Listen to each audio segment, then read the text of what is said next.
Good evening, everyone. And this is honestly going to be my attitude towards most world maps from this period in Sonic history. Whilst I'm willing to put more weight into maps shown in games like Origins because they come from a time when Sega was starting to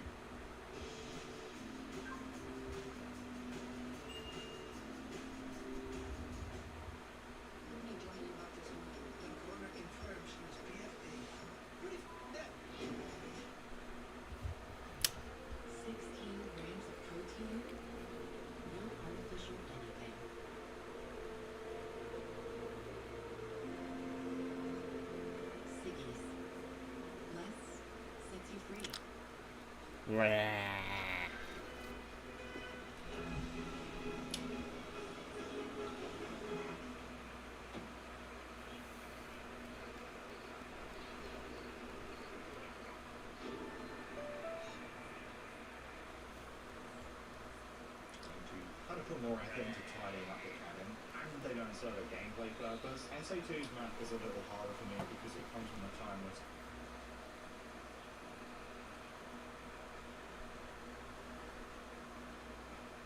Mario characters have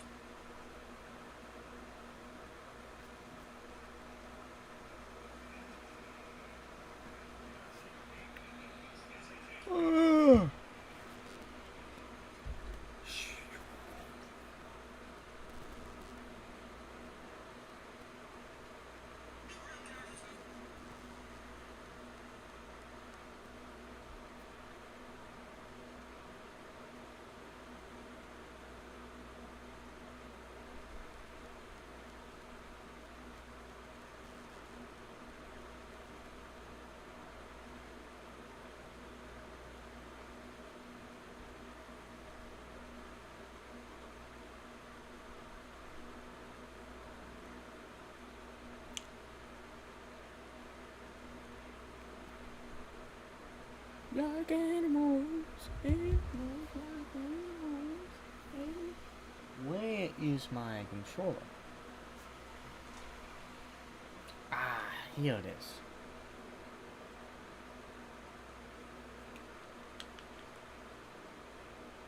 Oh. We don't go. Oh, wait.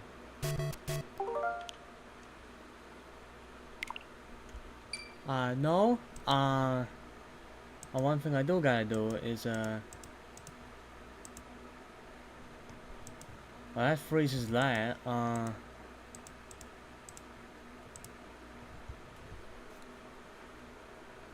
What we are doing is beating every Mario game. And that's what we're doing. 1 second. I can get the light on.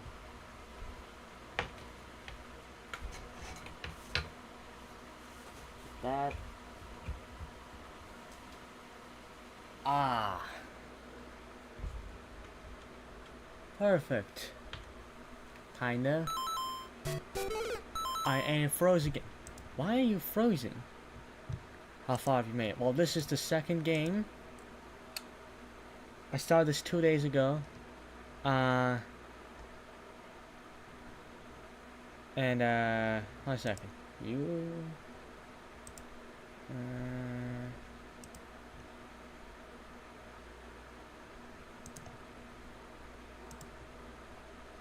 Why is it freezing?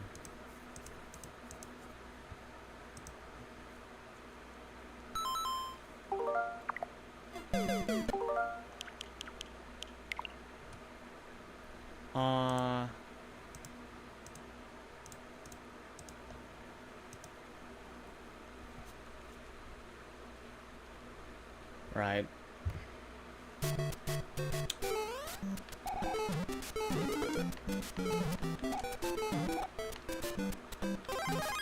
So how are we doing tonight? How are we doing tonight?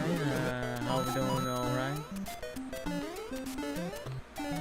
Good evening, Xander Doxson. Good evening, Timmy Puffnuggles.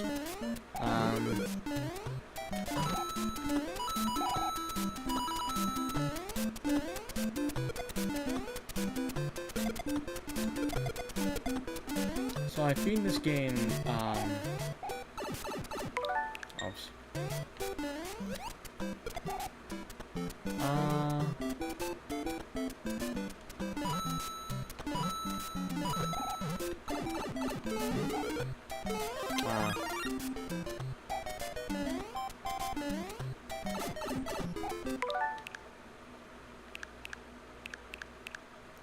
Okay, no you wouldn't. Mario has like a 15 feet vertical. You can't beat that. Like you can't beat someone looking mighty crack. Dog. Oh, I didn't change the text. Okay.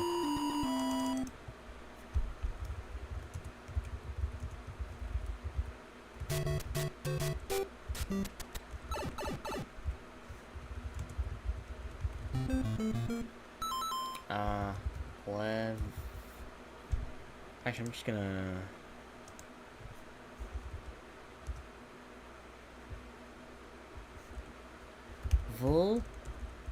Vols. And then,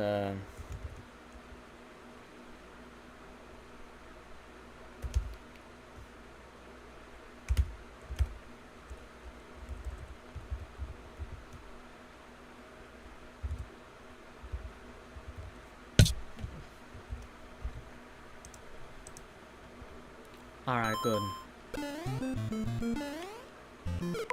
Okay.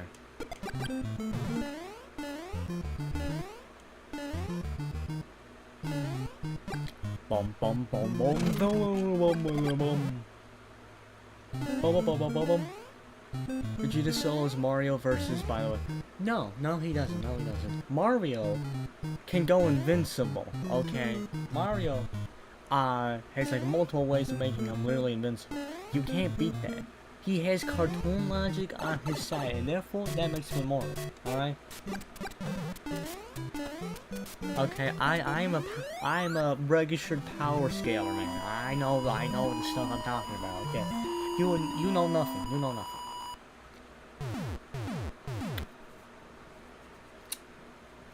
Boo boo boo boo.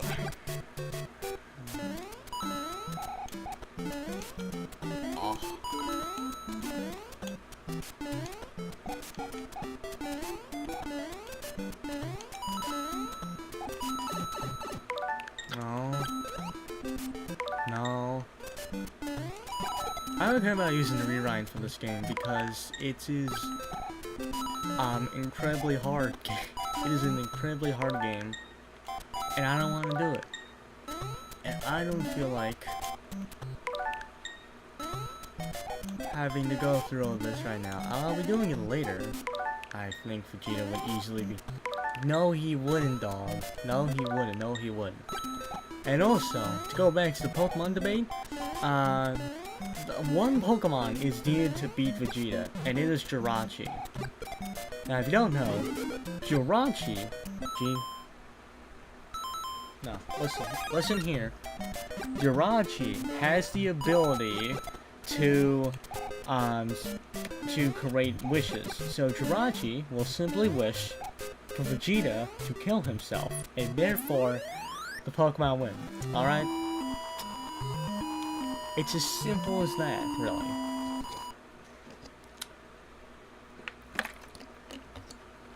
And another thing, Shadow the Hedgehog solos Vegeta easily. Nah, dog. Okay, well oh yes, they are. I am, and I am somebody. Okay. Didn't think about that, did you?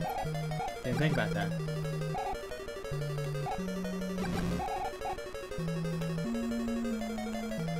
See, even Mario's teabagging on.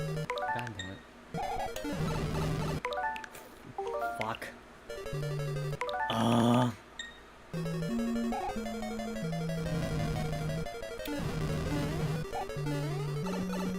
Dog.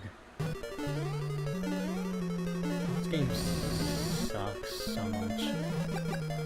I hate the lost levels so much. They feel like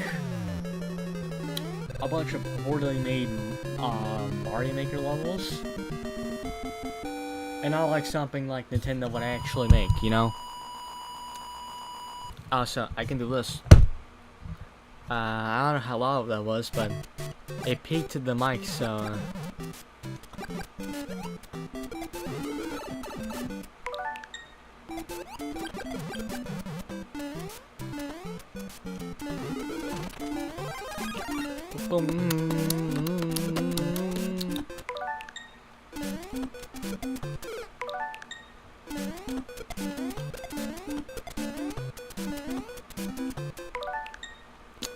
So anyways, Shadow the Hedgehog solos Vegeta. I feel like that's pretty obvious. Shadow the Hedgehog is literally immortal. Like, that is canon. And he has chaos energy. Who's the best Mario? What's the best Mario game in my opinion? My favorite is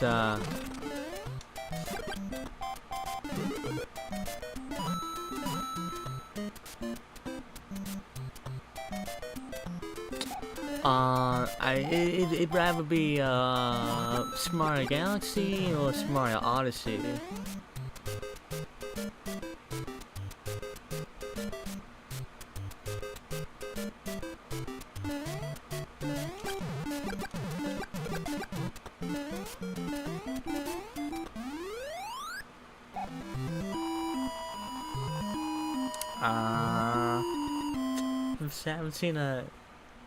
Haven't seen the message in a little bit. I don't know what that one's about, but that would take.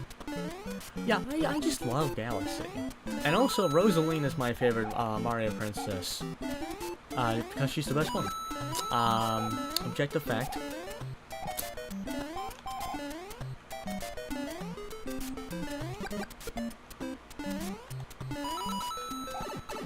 Oh.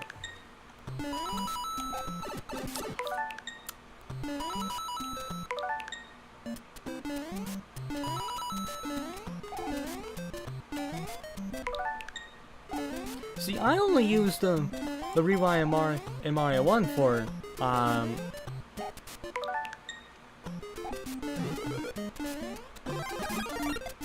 You saw that right. You saw that too. You saw that too. Oh, okay. I always forget to do this, but you won't believe this. You won't believe this. You have to.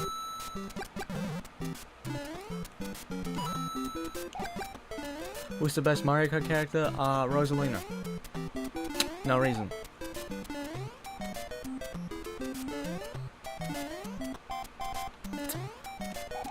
She's the only female heavyweight driver, except for Pink Gold Peach. God damn it.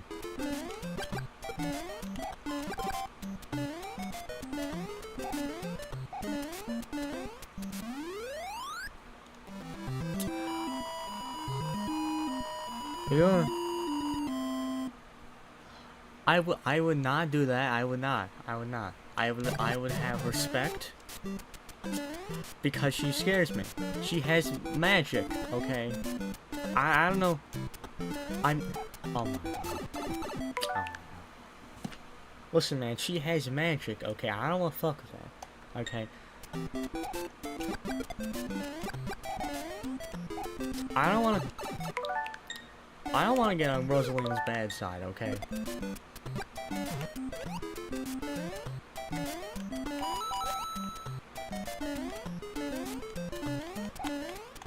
And no, I am not gooning to Rosalina, okay? I'm a normal man.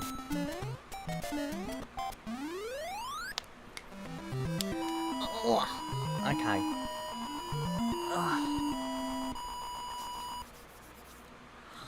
Yeah.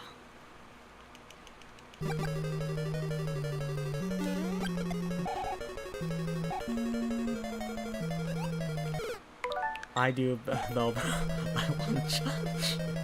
Dog. Okay. I'm a public figure, okay? Magic Shut up. No, shut up. Shut up. I'm just your local reliable unk. Okay. Okay, buddy.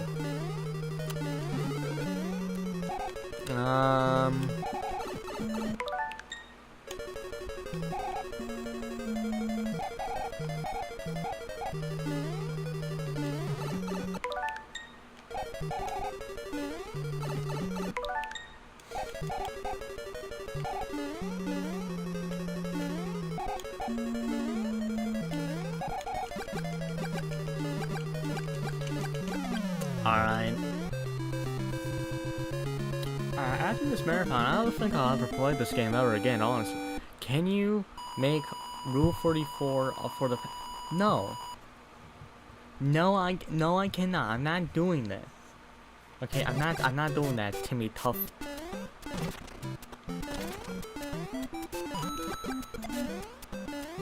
Listen, you may be tough Knuckle, but you ain't tough as Knuckle, alright? That's what I'll say. Make with that with what you will. God damn it.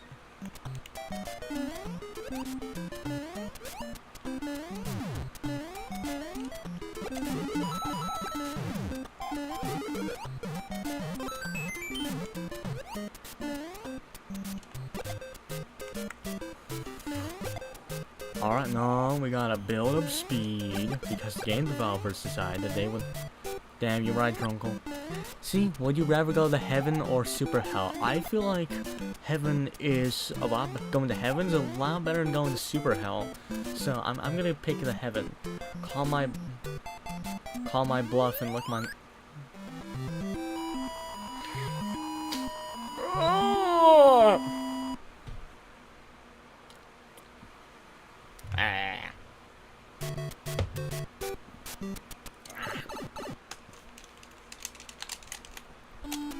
Bum bum bum bum bum bum bum bum bum bum.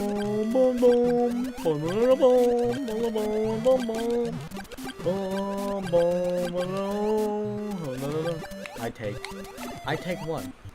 Oh god damn it. Remember that time when Chris Pratt said Koopa is like a slur? That was like the 2020 equivalent of saying clanker.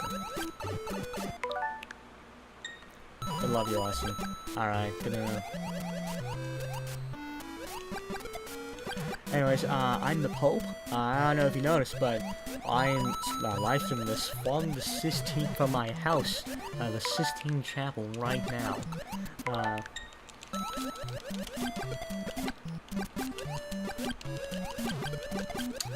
So what was our thoughts on the new episode of the Amazing Digital Circus? I think it was pretty great. To be fair, I have not watched it once since yesterday. But I feel like it was a very good way to take Jax into an interesting way.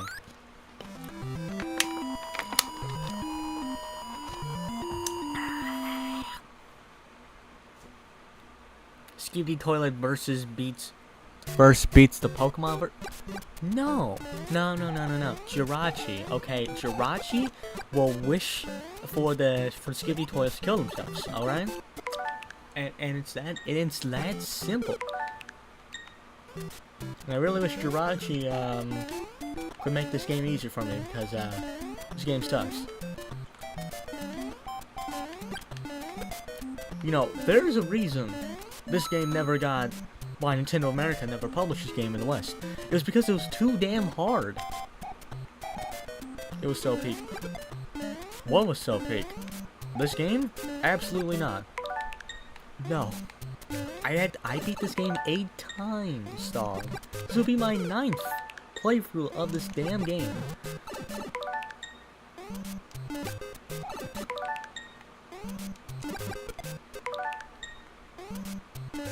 Alright, talk about the Amazing Digital Circus. Okay, why are you saying that? Digital Circus. Okay, I see. I thought you were talking about this game, because if this game was, you said this game was big, I disagree. This game sucks. I hate to have to play it 3 times for this marathon. Because I'm doing Super Mario All-Stars, which has a remake of this game, and Super Mario Deluxe, which has a port of this game, but it's made slightly easier. You see this, you have to take damage in order to beat the level. Ragatha Batty, I mean, I won't agree, I won't agree or disagree to that statement. People can have what?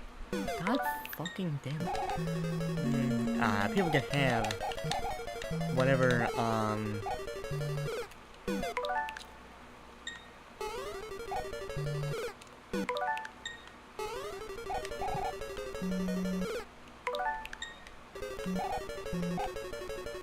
The Mario design in this game is kind of buns. Yeah, it is. I mean, I wouldn't say Super Mario Bros. Is the best game, but it's a solid B tier video game. It is important to the history of video games, and it revived the video game market from the video game crash of 1983. This game, Super Mario Bros. 2: The Lost Levels, depending. Super Mario Bros. 2 / Super Mario Bros. The Lost Levels, depending on what continent you live in, it's not very good.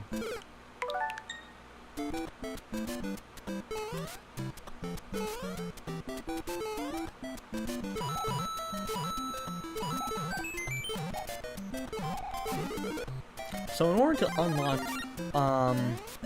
worlds A through D, you have to beat this game. Pikachu or Cracking Bowser. What? Listen, man, I've seen the farting Bowser pick, okay? Yeah, I don't want to talk about it. I thought I was the only one who watched Cable Hawaii. Or quite. Ooh! Doesn't the Ribbon Girl in Digital Circus have her knockers hanging? What knockers? No? She doesn't have boobs. That's how you're looking. So you're saying you've seen Peak? Yes, I've seen Peak. I've played Sonic Generations, and that game is a gas, okay?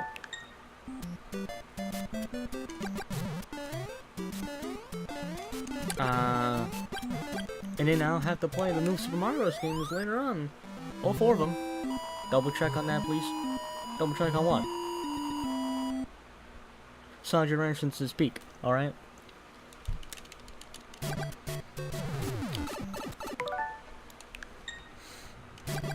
Incredible level design. Have your player immediately run into bullet bill dispensers. Great job, Shiggy. Great job. The knockers deal. Double check on what?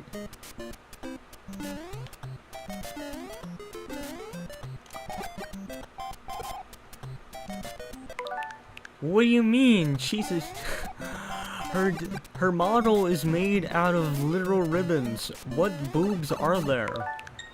Okay.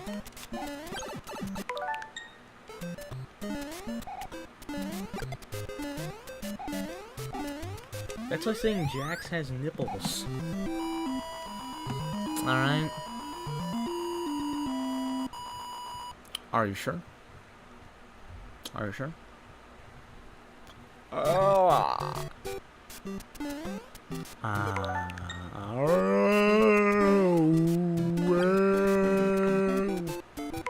You guys see the new Bubsy collection? They're making a collection of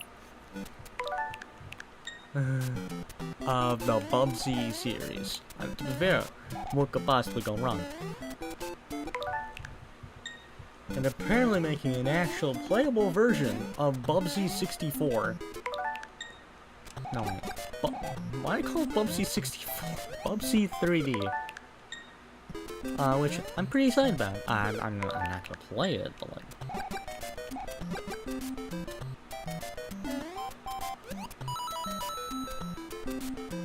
Do you think Incredibly Gassy should be a part of the next Super Smash Bros. Game? Yeah, I've seen it. They look yummy.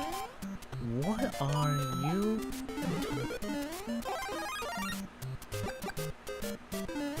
What is Incredibly Gassy? What does that mean? You know who should be in the next Smash game is Bandana Waddle-Dee. Would you rather be Hitler at the end of World War II or a gay homeless guy with no legs? I would rather be the Pope. Thanks for asking.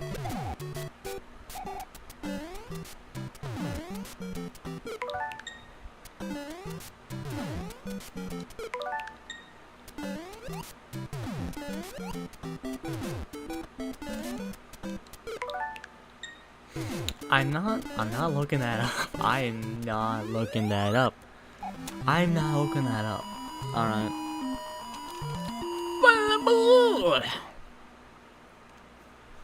4-4.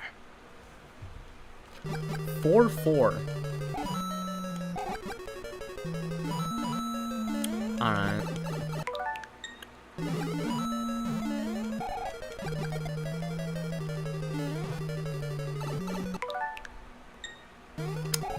Alright, Band in Waterly should be added to Super Smash Bros. 4. He completes the quartet, okay? Why is that Fire Brother? Why is that Fire Brother? Koopas! Can they start opera singing for us and then do a re at the end? Oh, say, can you see by the myself? Hey, Johnny, it's me, Frank Sinatra. And I'm gonna win you a zinger.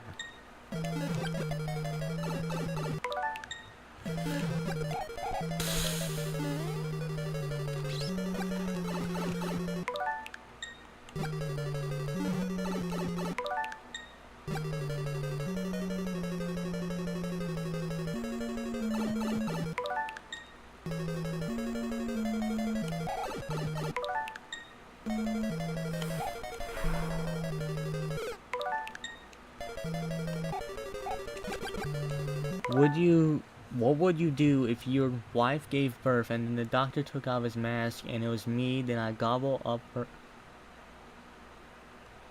What the hell are you talking about?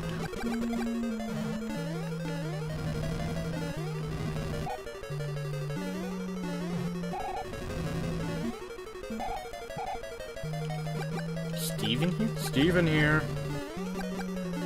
I am Steve. What do you mean Steven? Who the hell is Steven? Steven Stone from Pokemon? I beat his ass. Oh, fuck. Ah. Oh, come on.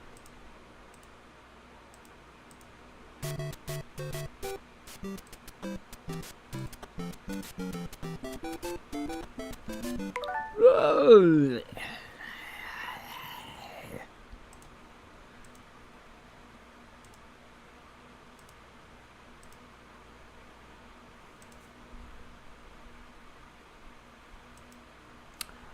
Why is that screenshot so much aura in it?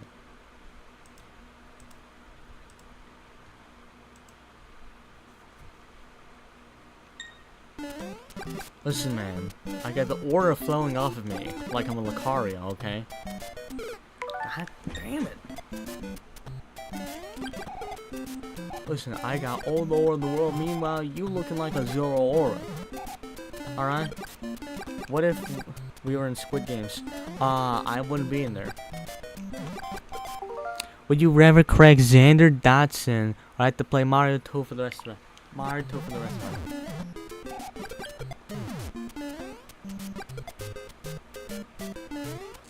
it. Yeah, see? See, someone gets it. Someone gets it. Someone fucking gets it. Alright? I'm the Pope, okay? Ah.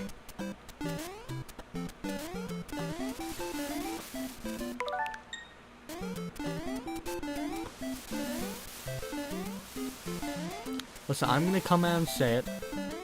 I don't care if you call me a freak or not. Gardevoir is one of my favorite Pokemon, okay? And I'm not no freak. I'm not no freak. Alright? Not a freak. I just like the design, okay?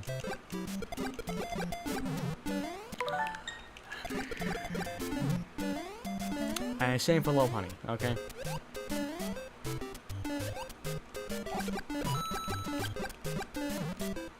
I don't want to control the pad post like a dictator. What are you trying to make me out to be? A Adolf Hitler?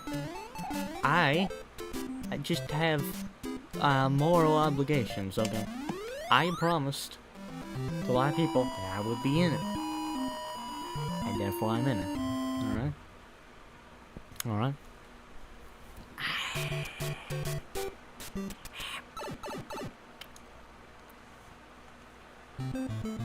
Bum bum bum. Bum bum.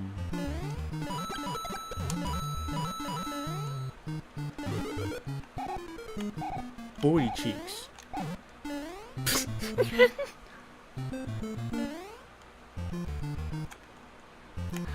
Rumor has it that Austin doesn't goon in the bathroom every period. He actually just live streams.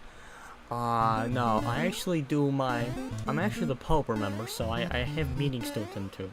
So when I'm going to the bathroom every period, it's actually me attending,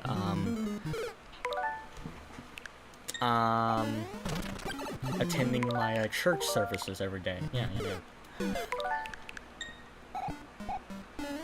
Right down in the Vatican City. By the way, remember that freak Pokemon fan known just like Lopunny? Okay, buddy, listen, I understand. I'm not gonna disagree with the notion that that Lopunny's design was specifically made to be sexual. Because I do agree with that. It is objectively true. But okay, listen, it's an animal, man. I'm not gonna do it. Okay. Rouge bag gets a pass, okay. Alright.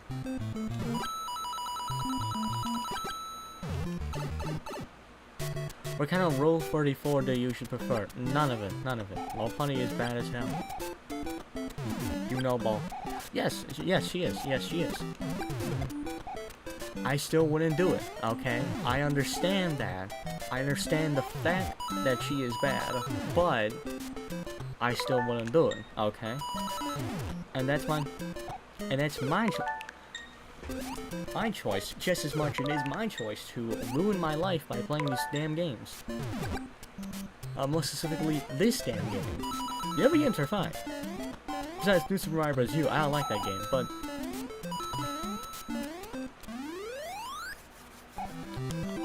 holy shit, it's only 30 minutes? We're already to World 5-4.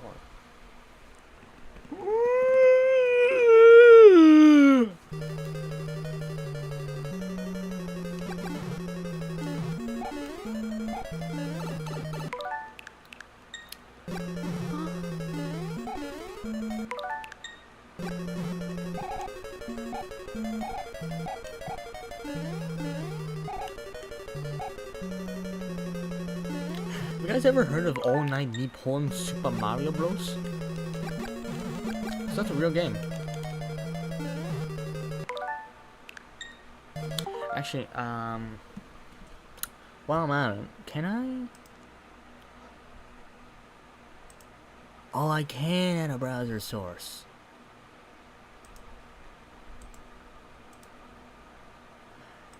What's the video?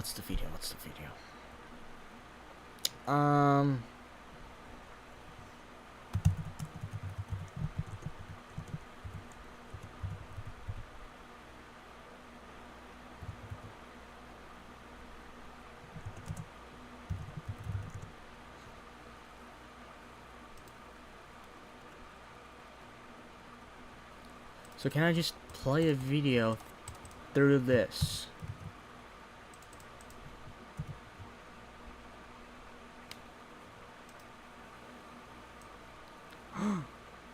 Oh, I can!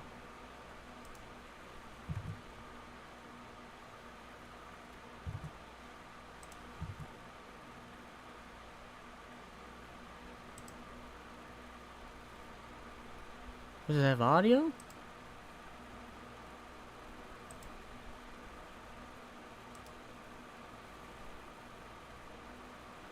Does it have audio? I don't think it has audio. I can hear it. But, I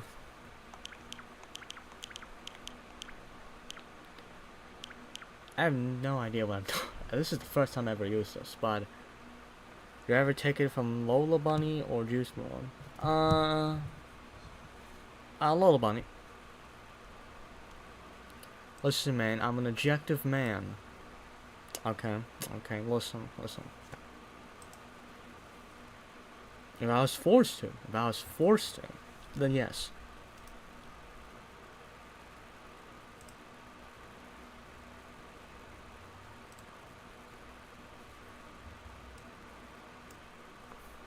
Can I please? How do I turn on.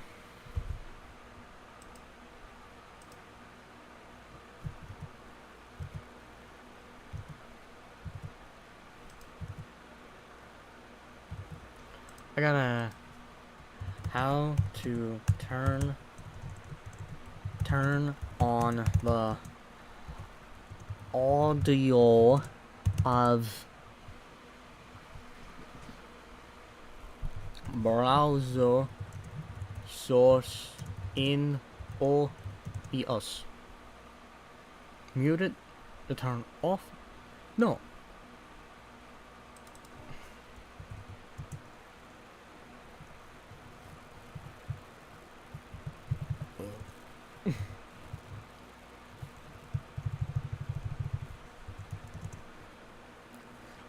Not interested in shoulder control. To enable audio for a browser source in OBS, in shoulder control audio via OBS. The checkbox is enabled in the browser sources. Oh, that's it? Oh, okay.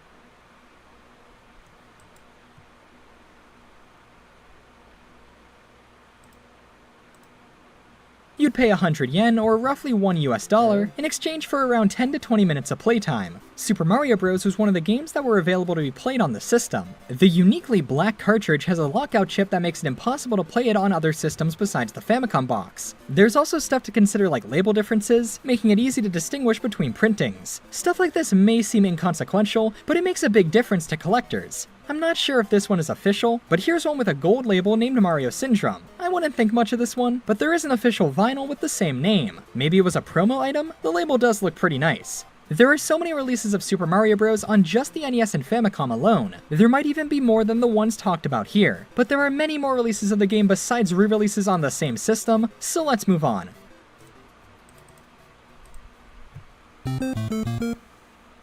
Imagine being able to build an app with your name on it, So just by thinking about it. Meet Base 44, a complete AI creation platform. Describe what you want, and watch it take shape. You can plan, customize, and expand in any direction. From tools built for one to platforms ready for many. From passion projects to enterprise-grade systems. Everything is built in and ready to launch. It's a new world of creation. Where you can go as far as your imagination takes you. Can you imagine it?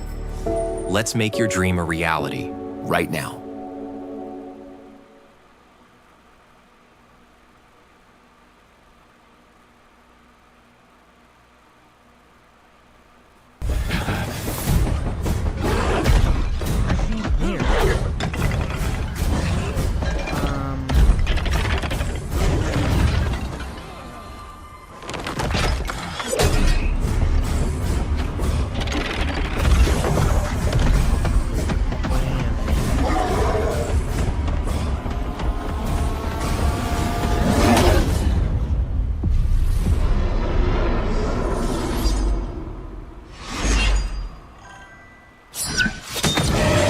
How to... Oh, wait. The same year the game saw its Famicom disc... That's better.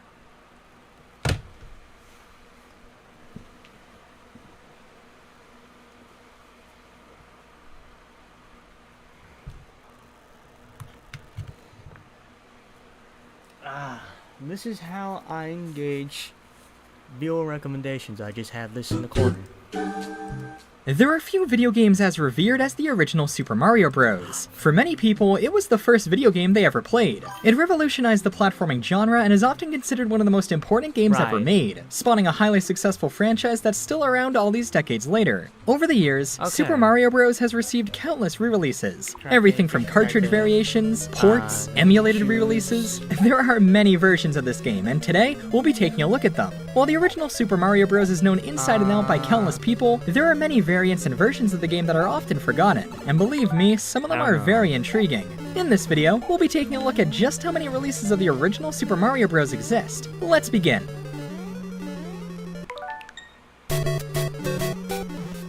Of course, we'll be starting with the NES original. Super Mario Bros. Was first released for the Nintendo Famicom on September 13th, 1985. Donned with beautiful box art, the original release of Super Mario Bros. Was near perfect.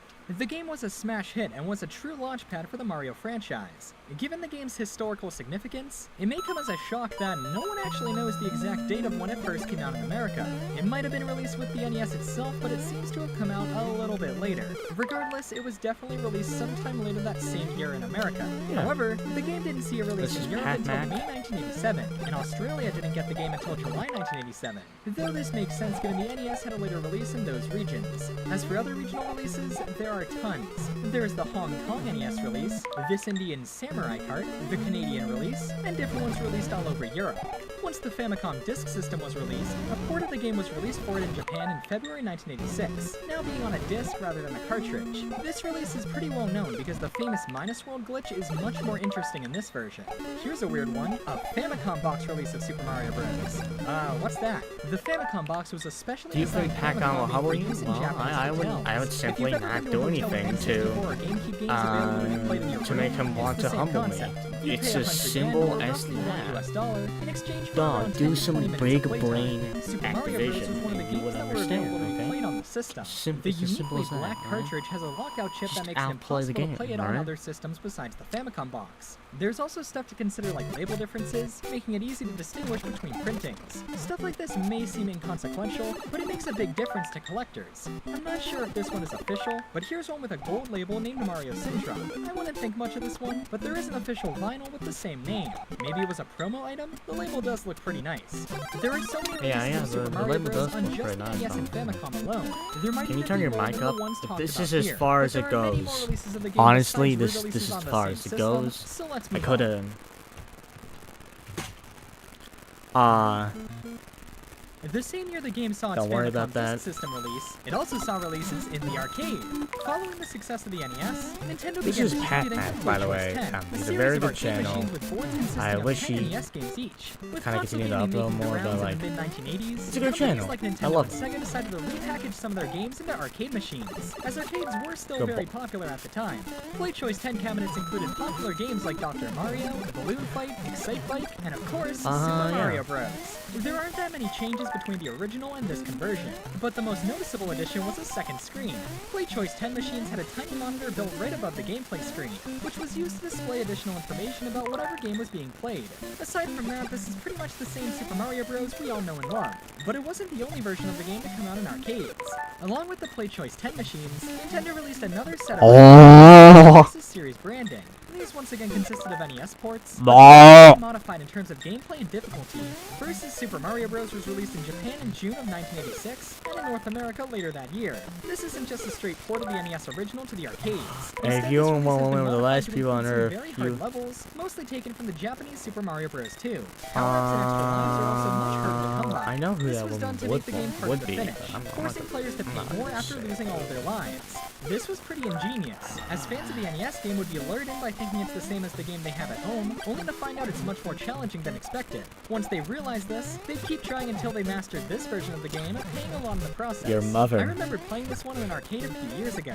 I didn't get very far, but let me tell you, playing Super Mario Bros. In an arcade setting is so cool. Definitely don't skip this one if you find it in person. However, if you can't find this version, you're in luck, as finally in 2017, nearly 3 decades after its release, it was re-released on the Nintendo Switch eShop. Same old phone? Nah. Upgrade to the new Galaxy Z Fold 7. From relieving roughness to soothing skin, there's Before and then there's Aquaphor.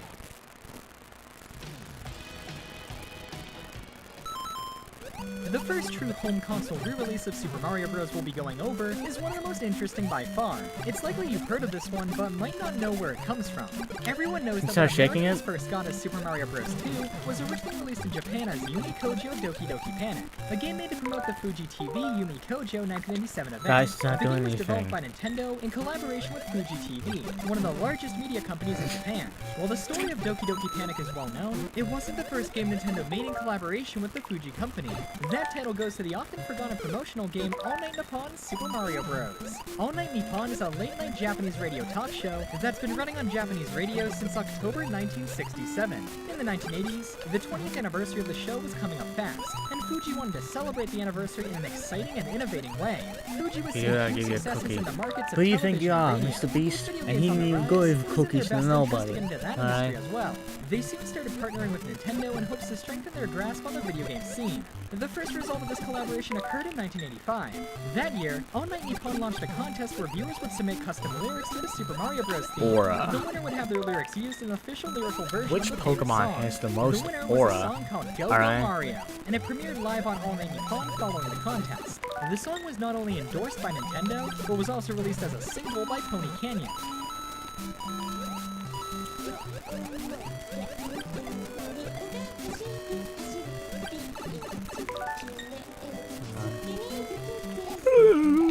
I'm not checking that gear. I would have to force and get out the shit. I don't know how I do the that. Mario and Zelda Big Band concert, which was performed on September 14, 2003 in Tokyo, Japan.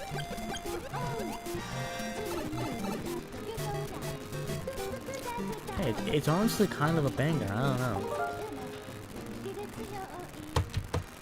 I find it really cool that I need to get a several drink. official I renditions just of this have song that started this as cover up simply a real fast. contest winner exist. It must I'll have be right felt back. so amazing to be that winner. But anyway, the first collaboration between Nintendo and All Night Nippon was a success, but that song contest was just the beginning. In April of 1986, Pony Canyon released a VHS titled The Great Mario Adventure. The VHS is pretty strange, starring a very weird-looking Mario mascot costume, who tells the viewers some tips and tricks for the original Super Mario Bros. The VHS also contains a music video for Go Go Mario. While very weird to look at nowadays, this song and the VHS are significant as they're some of, if not the first important pieces of Super Mario media. Considering how huge the franchise is today, that's really cool. The success of these promotions showed that Nintendo and Mario could work in more than just video games, and could exist in other entertainment mediums. All of these contests and promotions made Nintendo and Fuji TV very close. These promoted All Night Nippon and Super Mario Bros. In unprecedented ways. It was beneficial for both companies to keep things going.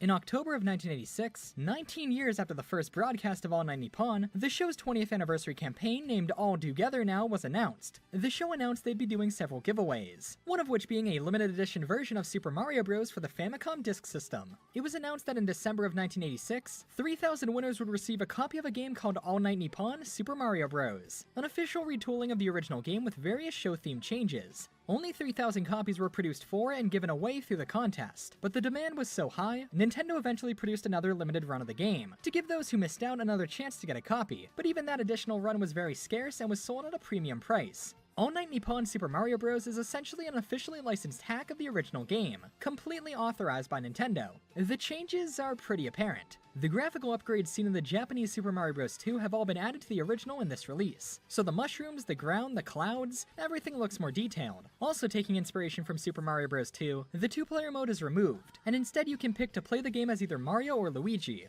One of my favorite changes is that they made most of the stages set at nighttime, given the show it's based on always runs late at night. Now that's all great, but what really makes this game All Night Nippon themed? Oh. Most of the enemies and characters have been replaced with caricatures of famous stars from the radio show. It's likely almost all of these are lost on most players today, but I'm sure for the time it was pretty cool. Various items have been replaced as well. For example, the axe used to defeat Bowser is replaced with the Fuji TV symbol, which is also seen on the castle flags at the end of levels. As for the levels themselves, a majority of them are from the original game, with only slight changes such as the placements of power-ups. However, after World 5-2, levels from Super Mario Bros. 2 are used in place of some of the ones from the original. Given this was a contest prize, it's likely all of the winners... Yeah. My mic was just off right now. Sorry, man. If you wish to find a copy of it today, remember it had a very limited release, so it's not that easy to find. Though if you can locate a copy, it's certainly worth it. Video game collaborations and tie-ins aren't too uncommon, but something so in-depth like this will likely never happen again, especially with Mario. I mean, this was Nintendo letting another company retool their flagship game. Truly, this is one of the most interesting releases in Mario's lineup.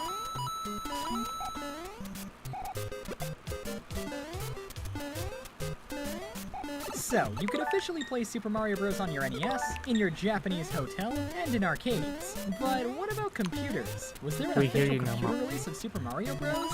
Surely not, right? Well, Do actually, not there call me was. that. Once again released in 1986, Super Mario Bros. Special was released not on a Nintendo system, but instead on the popular computers at the time Is in your mom Japan. single? It was No. also later released in South Korea as well. End discussion. Super Mario Bros. Special was developed by Hudson Soft, who had entered a deal with Nintendo to port their popular games to Japanese computers.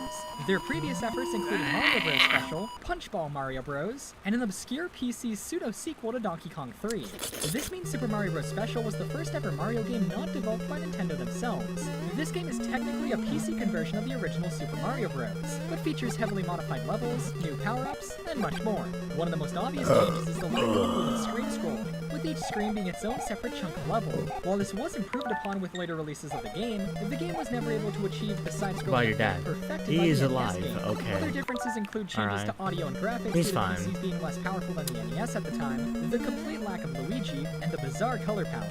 It also introduced some really cool new power-ups. These include a hammer, which mimics how it acted in Donkey Kong, along with wings, which allowed Mario to effectively swim in air until the power-up wore What about off. your dad? While not technically the original game, this one is just so interesting. He's A right about that, PC huh, version baby? of Super Mario Bros. Released only a year after the original, that wasn't even made by Nintendo? Clearly they were a lot more flexible with the Mario brand back then. This one is even less recognizable than Special, but the game was also released as a Game & Watch title in 1986. Definitely one of the coolest Game & Watch releases, and it also seems like this inspired one of the most reoccurring games on bootleg LCD systems, often known as Super Mary. It's interesting to see how many variants of the original Super Mario Bros. Came out in such a short time. It's no wonder the game became the phenomenon I'm it not a is. gooner, okay? All of you are the goons.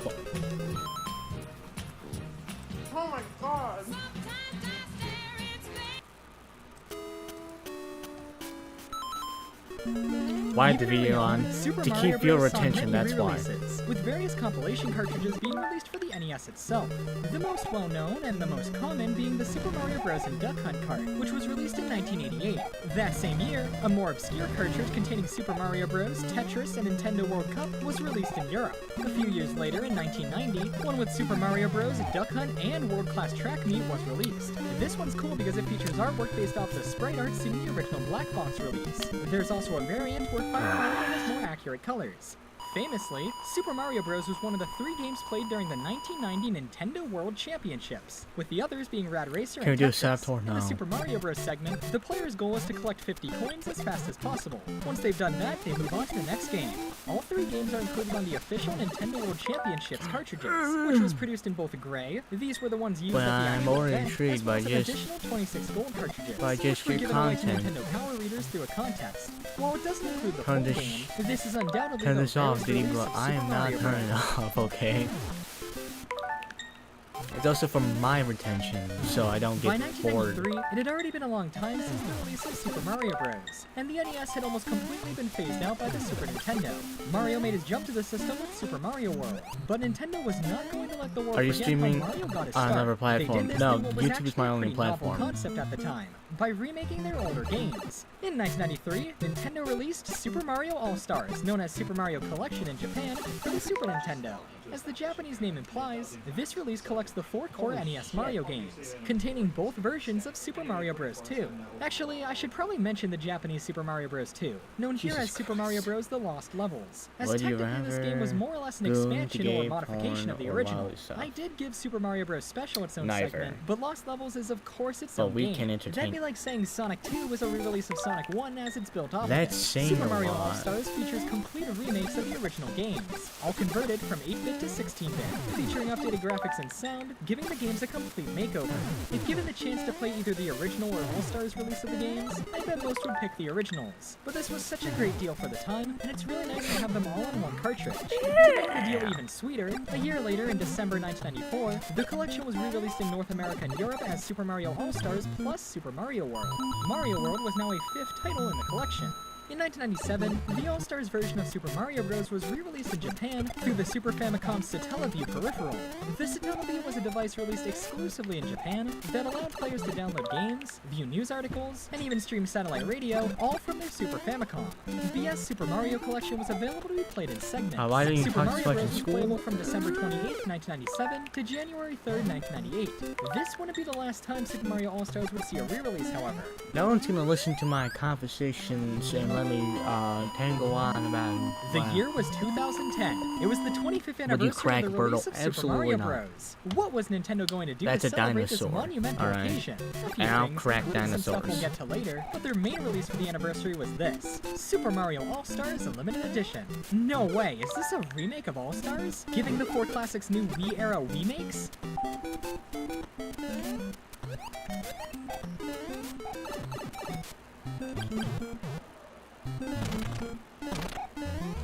In a very Nintendo move, this is actually just the Super Nintendo ROM printed onto a Wii disc and sold physically. I guess they thought a game containing 4 Mario adventures was too much for a simple virtual console release. Instead of $8 as Did you hear those that normally Xbox, were, this release was $30 at launch. Now, to purchase the original 4 games on the fired, Wii Virtual Console separately, it would have been around 9,000 $21. no, So laid how did they off justify the extra $9? 9,000 Well, this employees wasn't treated as a to standard release. make room Instead, for coming in a AI thicker box, infrastructure. containing the game itself as well as an art book and the anniversary soundtrack. I found the art book to be extremely interesting, but I'm sure most Mario fans who were excited for this release were disappointed. It certainly makes for a nice novelty, but $30 was a bit steep. You'll also notice that this isn't the version of the game that includes Super Mario World. This was because that was already that released mouth, on the though. Wii Virtual Console and was $8 alone. One of the funniest things about this already pretty odd release is that Yeah, despite still being no. called limited, Nintendo Still re-released no. the game Still under their no. budget Nintendo Selects label in March of 2016. This release doesn't Neither. include any of the cool Alright. extras, but it isn't so limited now, is I'm it? not gay. Here's something pretty cute. To promote this release of the game, Nintendo sent out in-character letters from Peach to various press outlets. That's pretty neat. Can you believe this one Mother release of Super mother. Mario Bros. Has multiple re-releases itself? Your It mother. goes to show just how many times this game has been released.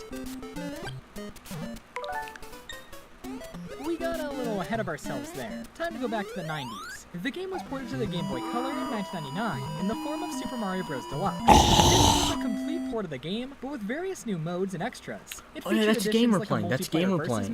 mode, the option to switch between Mario or Luigi at any time during the main game. That game's gonna had be a save hell feature, for and a once you OLED scored enough production points stream in right the now. original No game, way you it could is, unlock no a way it modified is. version of the Japanese Super Mario I Bros. don't believe 2, that. known here as Super Mario Bros. For Super I players. believe that. The game also featured various new challenges to beat, such as collecting red coins or finding hidden Yoshi eggs. There were also some mini-games included as well, sort of like those in Mario 64 DS. You could unlock symbols There's that you only could 3 actually people print out watching the with the stream. Game Boy printer. There's You, even a calendar you the other can person, view. There's so much stuff in and this my version of the alternate game. The only real and downside a is random that since tab this that I was on have the Game Boy open. Color, the screen is more So zoomed it's in you, compared to the me, original. and Besides Xander that, though, who are you watching really this. can't Okay, go wrong Troy with is this not one. watching this. Curiously, this game Would was you use a never released Goomba in as a buff? Japan as a No. standard Game Boy Color cartridge. I wouldn't use a Instead, only buff being like available as a downloadable game through the short-lived Nintendo Power cartridge system. This obscure service allowed players to download Super Famicom or Game Boy games onto a flash memory cartridge for cheaper than retail price. This was the only official way Japanese players could obtain Super Mario Bros. Deluxe, which was released alongside the Game Boy service on March 1st, 2000.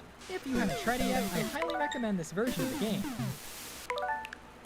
Imagine bringing your side project to life just by thinking about it. Meet Base 44, a complete AI creation platform.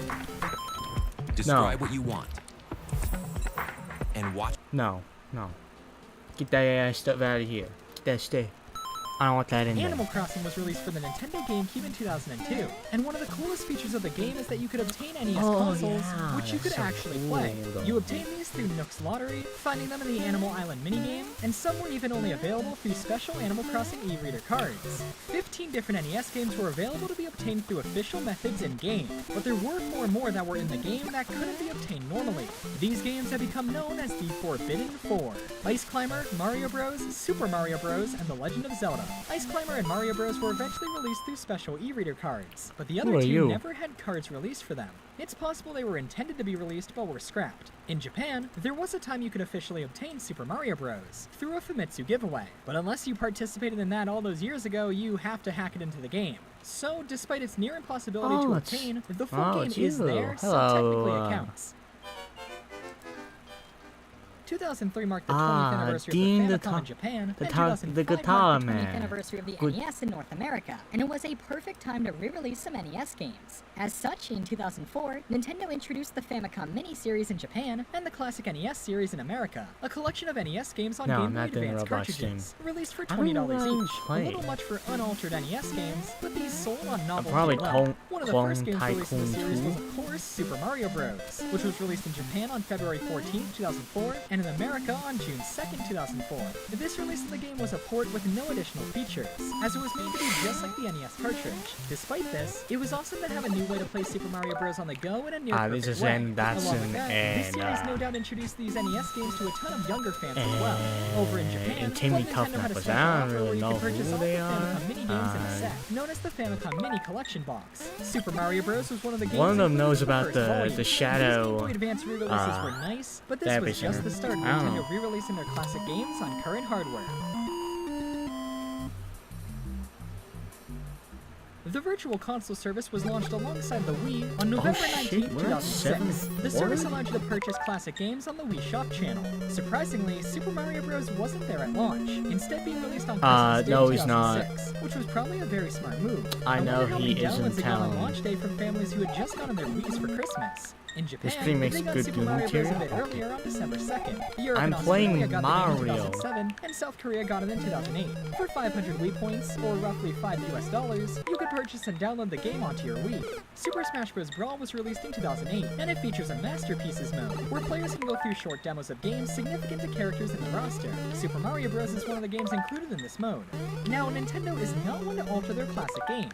In fact, it was basically a rule that any Virtual Console release of a game had to be the original release on the original system. However, there was one time Nintendo broke that rule with Super Mario Bros. During the 25th anniversary, Nintendo didn't just re-release Super Mario All-Stars, they also released this special Red Wii as well.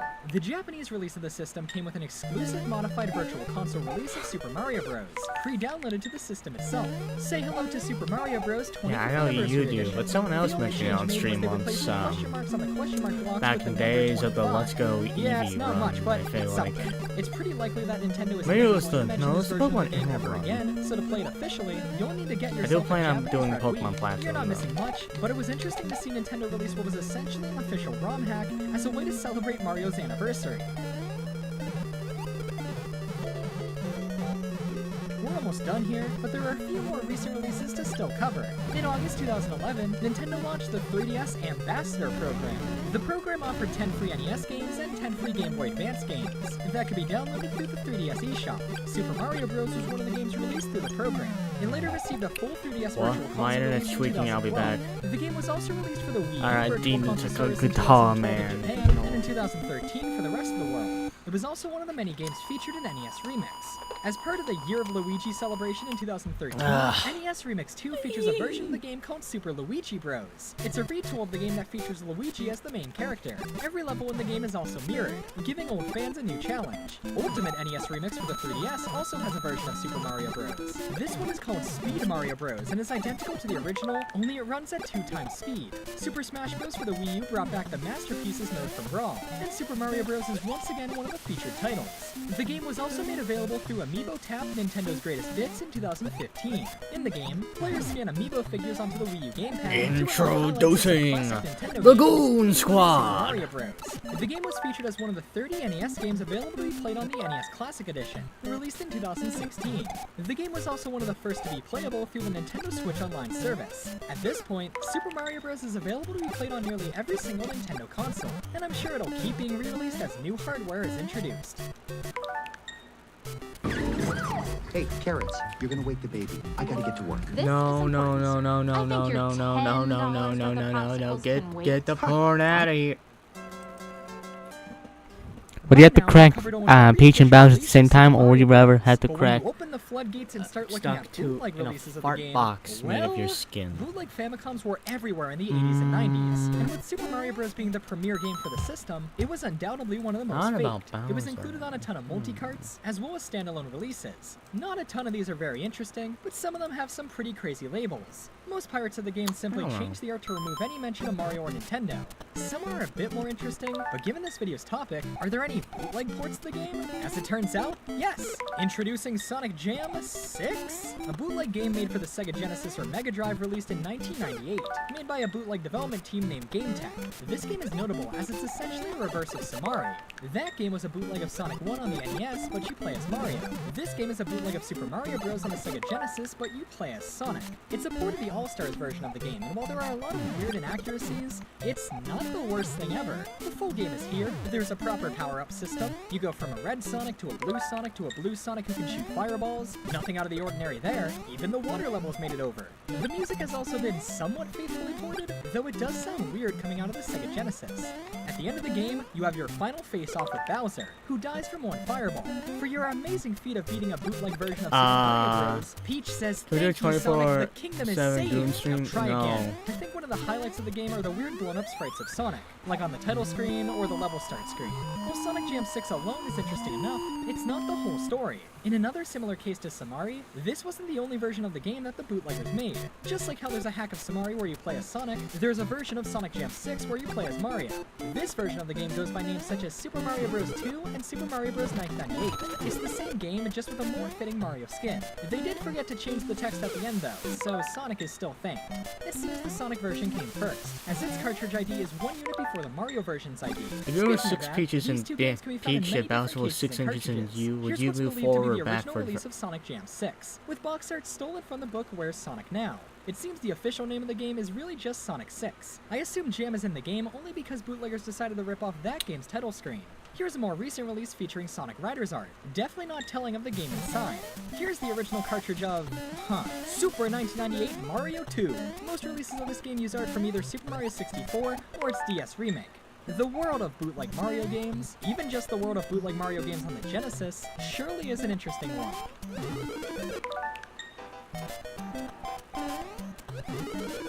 And there you have it. A look didn't at how grow many ports up and and releases just of have Super women Mario that are Bros. into exist. gooners. I There don't are know. a lot of versions of this game, and I'm sure we didn't even cover all of them. For example, there are many more Mario bootleg clones that sorta count, but are outside the realm of this video. I could also mention the countless fan ports of the game, or just fan games in general. Super Mario Bros. Crossover will always hold a special place in my heart. With that said, it's You no have to- surprise the game I'm has been not released so many answering. times. I am mean, not it's Super answering. Mario Bros. One of the I most am revolutionary not games of all answering. time. Okay. Of course, it's playable in so many different Okay. ways. I think it's great that so many versions of this game I'm exist. not It's fascinating to answering. see the improvements or Ah. compromises each release made to fit its format. Not to mention, each generation of Mario fans have a I different am version of the not game they grew answering. up with. It's pretty cool to look at it all.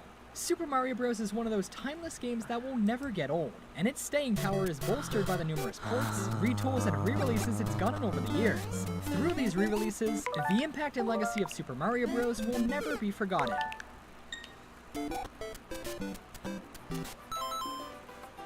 Oh shit, man, shit.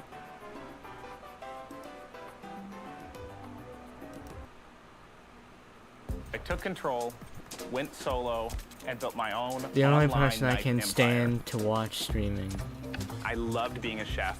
There but are working in lives at someone else's- stake. I don't know.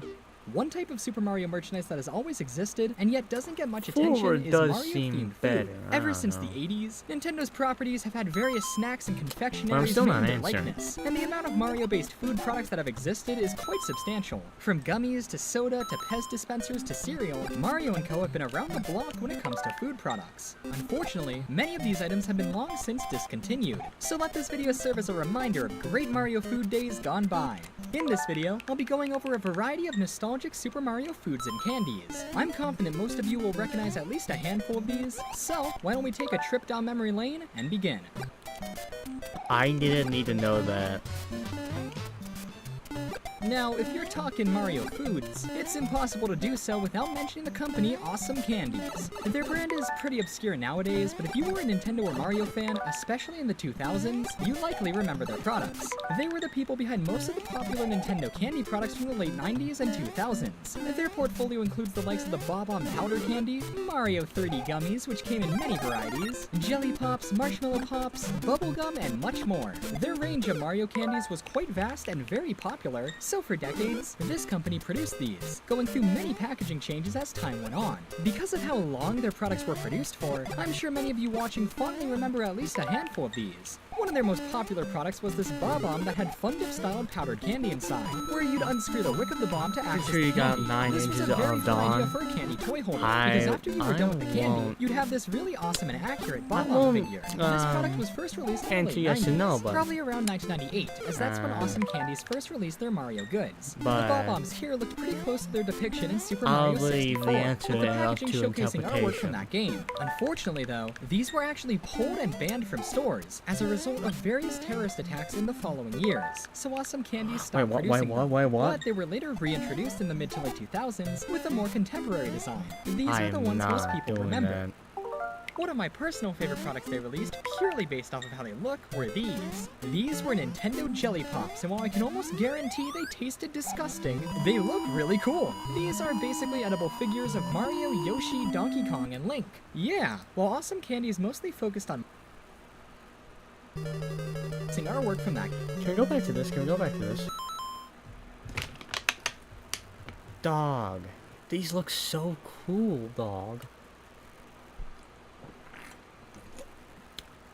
I would love to have one of these. Unfortunately, though, these were actually pulled and banned from stores as a result of various terrorist attacks in the following years, so Awesome Candies stopped producing them. But they were later reintroduced in the mid to late 2000s with a more contemporary design. These are the ones most people remember.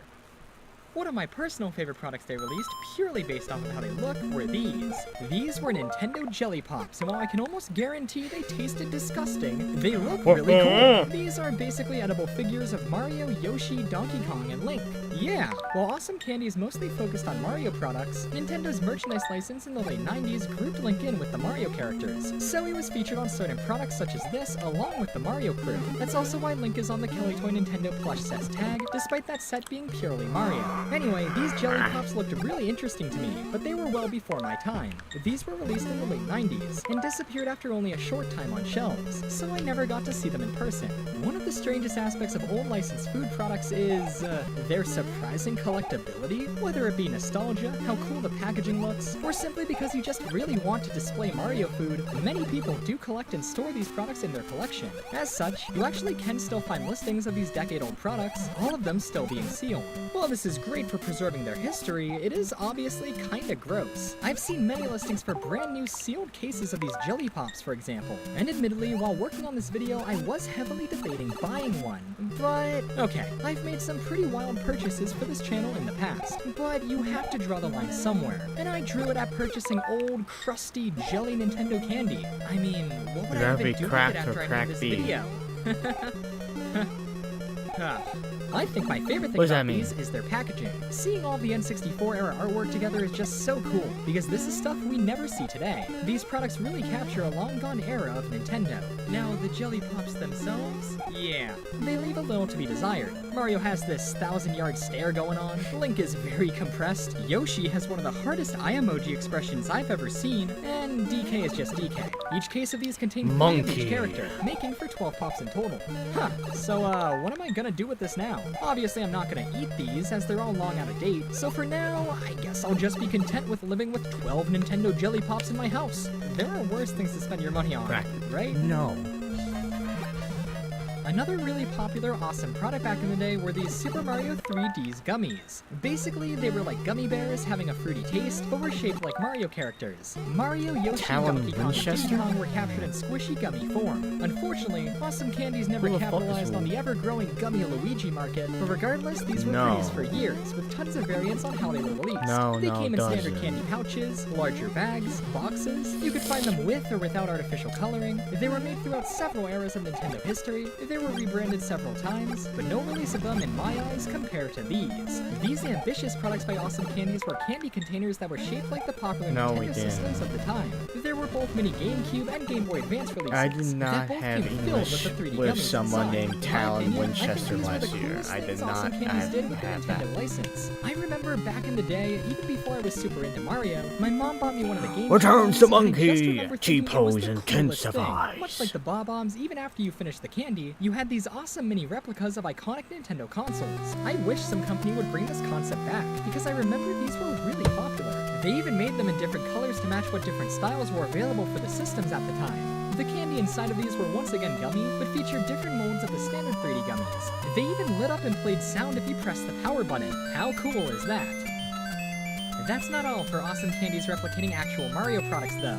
Get a load of these. These were Nintendo GameCube game holders that came with bubblegum and a sticker. These replicated the actual game boxes for various games such as Mario Superstar Baseball, Mario Power Tennis, and Mario Party 7. After you were done with your candy, you could use the cases as actual game holders. I don't know why you wouldn't just use the actual game case, but these were yet another fun and creative idea by Awesome Candies. The list goes on and on.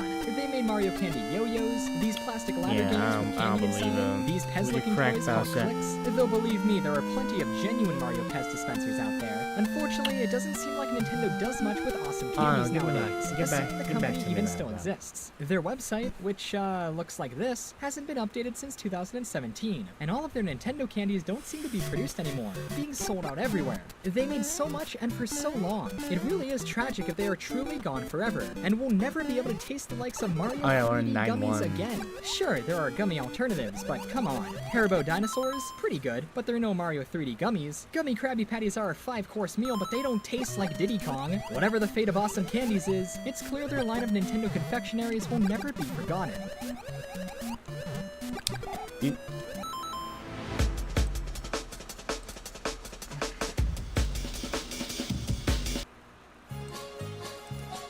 Did y'all know that Diddy Kong had a baseball team in the 2000s called Diddy Kong, Did you know at one the point Diddy there was Survivors? a Mario one as well? While the Sonic Bar wasn't introduced until 1995, the Mario Bar appears to be an earlier release, with this truck sticker having a copyright date of 1991. Yes, the Super Mario Bros. Bar. This one was produced for quite a few years, being introduced around the late 80s while being discontinued in the early 2000s. At first, the packaging of the bar had this style. I obviously can't find any decade-old images of the Mario Bar's original wrapper, but you can imagine what it looked like going off of this truck sticker. Featuring Super Mario Bros. 2 era artwork, this is some true vintage Mario goodness. A few years later, the packaging was updated to showcase Super Mario World artwork, and the bar was updated too, replacing its red gumball nose with, a green one? Why? Because of Yoshi? Is it to make the gumball stand out more? Were green gumballs cheaper to produce than red ones? Get this, we actually have pictures of the wrapper this time. Doesn't that just look appetizing? A pair of Mario has Nikes. some white hair on this wrapper. Interesting. The bar received one more facelift in the early 2000s, now sporting yellow packaging with a Mario Kart 64 render and a new title, Ice Bar with mystery colored gumballs. This image shows that the ice cream came with a yellow gumball, and there's another image that shows it with a purple one. That might explain the green nose on the Mario World packaging too. The original red definitely suits it the best, though I'm sure this was a fun gimmick. Unfortunately, the bar went out of production shortly after this packaging was introduced, with the last batches made sometime around 2003. While I never had the chance to try one of these Mario bars, I distinctly remember that back while I was on vacation in 2011, I saw a sticker advertising this bar on an ice cream truck. I of course ended up getting a sponge bar and never asked if they had any Marios in stock. But it's interesting that truck still had the sticker, which I remember being the Mario World one, all the way until at least 2011. The bar had been discontinued for almost a decade by then. I guess they just never removed it? It's a shame this bar is no longer in circulation, given how popular these gumball bars are. If I had to guess why, I'd say it's probably due to how strange it looks. I don't want to see Making any an accurate spoilers. Mario bar would require a lot of colors, but it only uses red and white. Like, yeah, it's a him Mario, but I could see it looking off. Alright, well, let's fucking talk. I know he's in the game. I know he's in the game, right?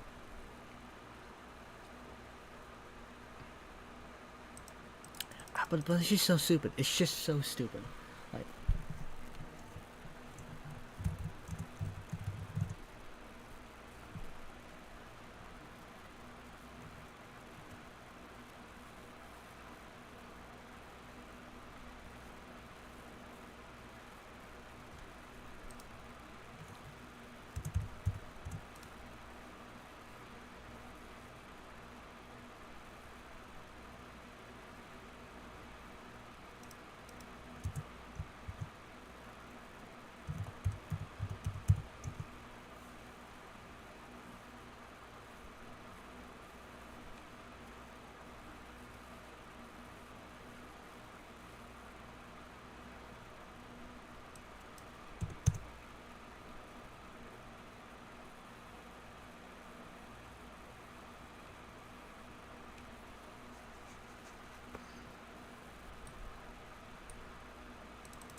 Listen.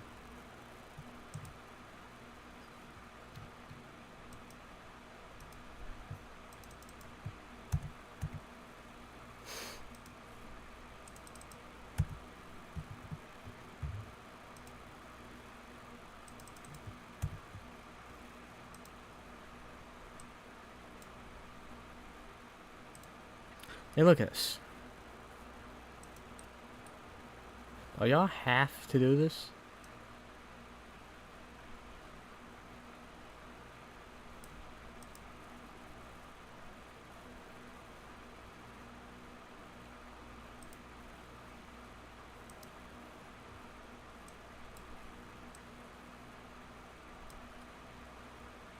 Look at this.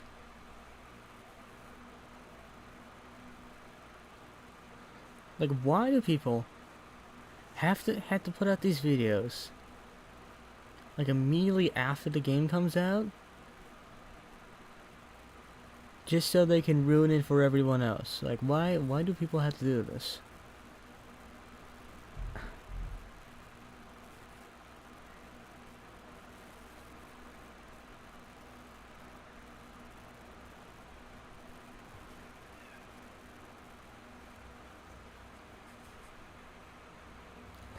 What the hell? What the hell? Alright. Oh, okay. The hell was that? Putting to many fans, especially younger ones, which this is mostly geared towards. Regardless, it's fascinating to see that Mario had one of these gumball ice cream bars, and it was even one of the first. Dave's Hot Chicken keep me coming back for something new. Loaded fries. These are Thank pretty gas. you I ain't so gonna lie, much. chat. Listen. To help hype up Super Mario Odyssey, Nintendo and Kellogg's introduced the Super Mario cereal, and the world set ablaze. Back in November of 2017, the saga began with the box art for the cereal being leaked, which is pretty funny. But this was a big deal. 2017 was a huge year for Nintendo, so it was great to see they were branching out the Mario brand again in big ways. Released in late 2017 to coincide with the release of Odyssey, I'm sure Kellogg's expected this cereal to be no more special than the likes of Mario SpaghettiOs. But instead, you ever heard of a cereal selling out? to Nemesis from was first released in Super Resident Mario Evil 3, Odyssey no. style packaging, and it had a really interesting gimmick. As you can read here, like the one. box actually came with an attached amiibo chip. I which know, could be used crazy in Super straight Mario man Odyssey in devices. 2025. I know, How crazy useful idea. Keeping huge cereal boxes to get a few coins in a Mario game is? It really is Oh a cool my idea. If I was a God, kid when this bruh. came out, it would be the coolest thing to me. Being able to come home from the grocery store excited to not only have Super Mario cereal, Oh but also my be able to connect it to Mario Odyssey itself, that was such a good idea. Oh my Super Mario cereal was a God, smash hit, bruh. and for a while, you really couldn't find it on Oh shelves. my See, for the longest God. time, people were genuinely scalping these. And while that's commonplace for Nintendo products, this is cereal we're talking about. It was a really fascinating time in Nintendo history. You can still find the cereal on shelves today, albeit without the Odyssey style or amiibo functionality. The box now uses much more generic Mario art. Sure, the Mario render they use clashes with the older, simpler renders of Peach and Bowser, but it's a nice design. I also appreciate how both styles have artwork of Mario holding a spoon, too. The actual cereal is pretty basic. Think Lucky Charms, but with a little hint of berry. But even if the cereal is just so-so, the hype that once surrounded it will always be remembered as being so insane. Here's something cool. This is a sample box that was presumably made early on while Kellogg's was still developing the product. This is interesting to see because it lacks Mario Odyssey brand. That came later and was probably Nintendo's idea. The box still features custom art of Mario holding a spoon, and the general style of it will be reworked for the re-release of the cereal. Besides that though, it seems the cereal itself was already pretty set in stone. Still though, it's always interesting to see early versions of products, even if it's cereal.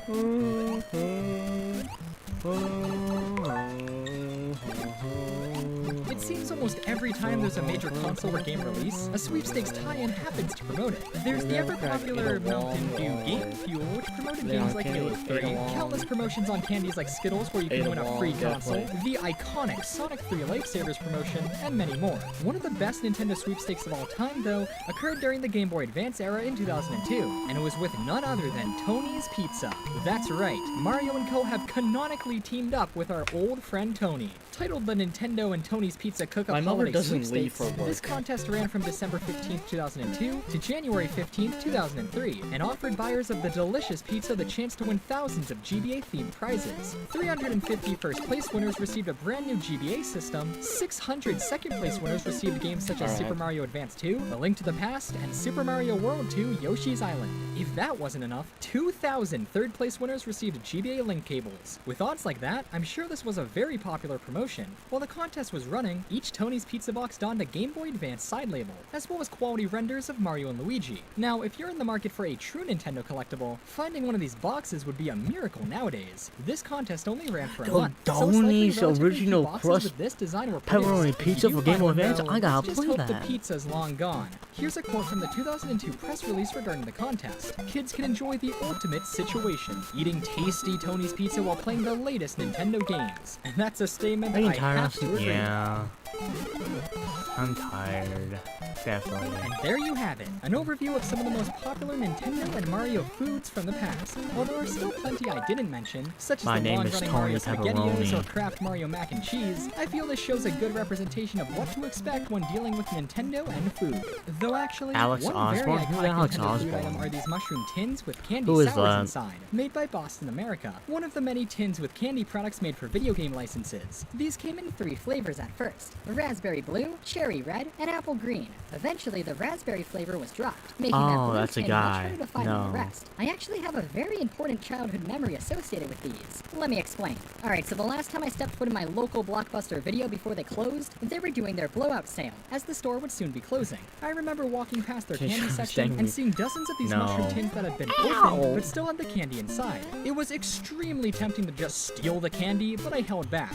Young me almost shoplifted during my last Blockbuster trip, but I just couldn't bring myself to steal Mario candy sours. You can actually still find and buy these. Well, the red and green ones at least. They're pretty good. You thankfully can still find a variety of new Nintendo food products nowadays. The Mario cereal is still going strong, and stuff like the Super Mario Wonder Ball fill the fun gimmick niche left by awesome candies. Sure, it'll always be sad that the likes of the Mario ice cream and jelly pops are no longer with us or manufactured, but we'll always be able to look back fondly on these Nintendo delectables.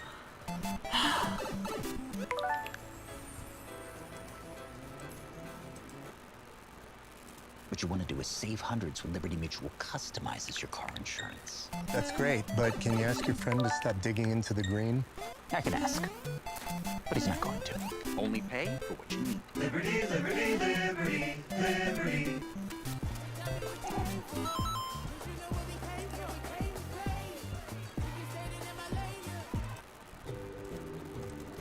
Yeah, fucking out of here.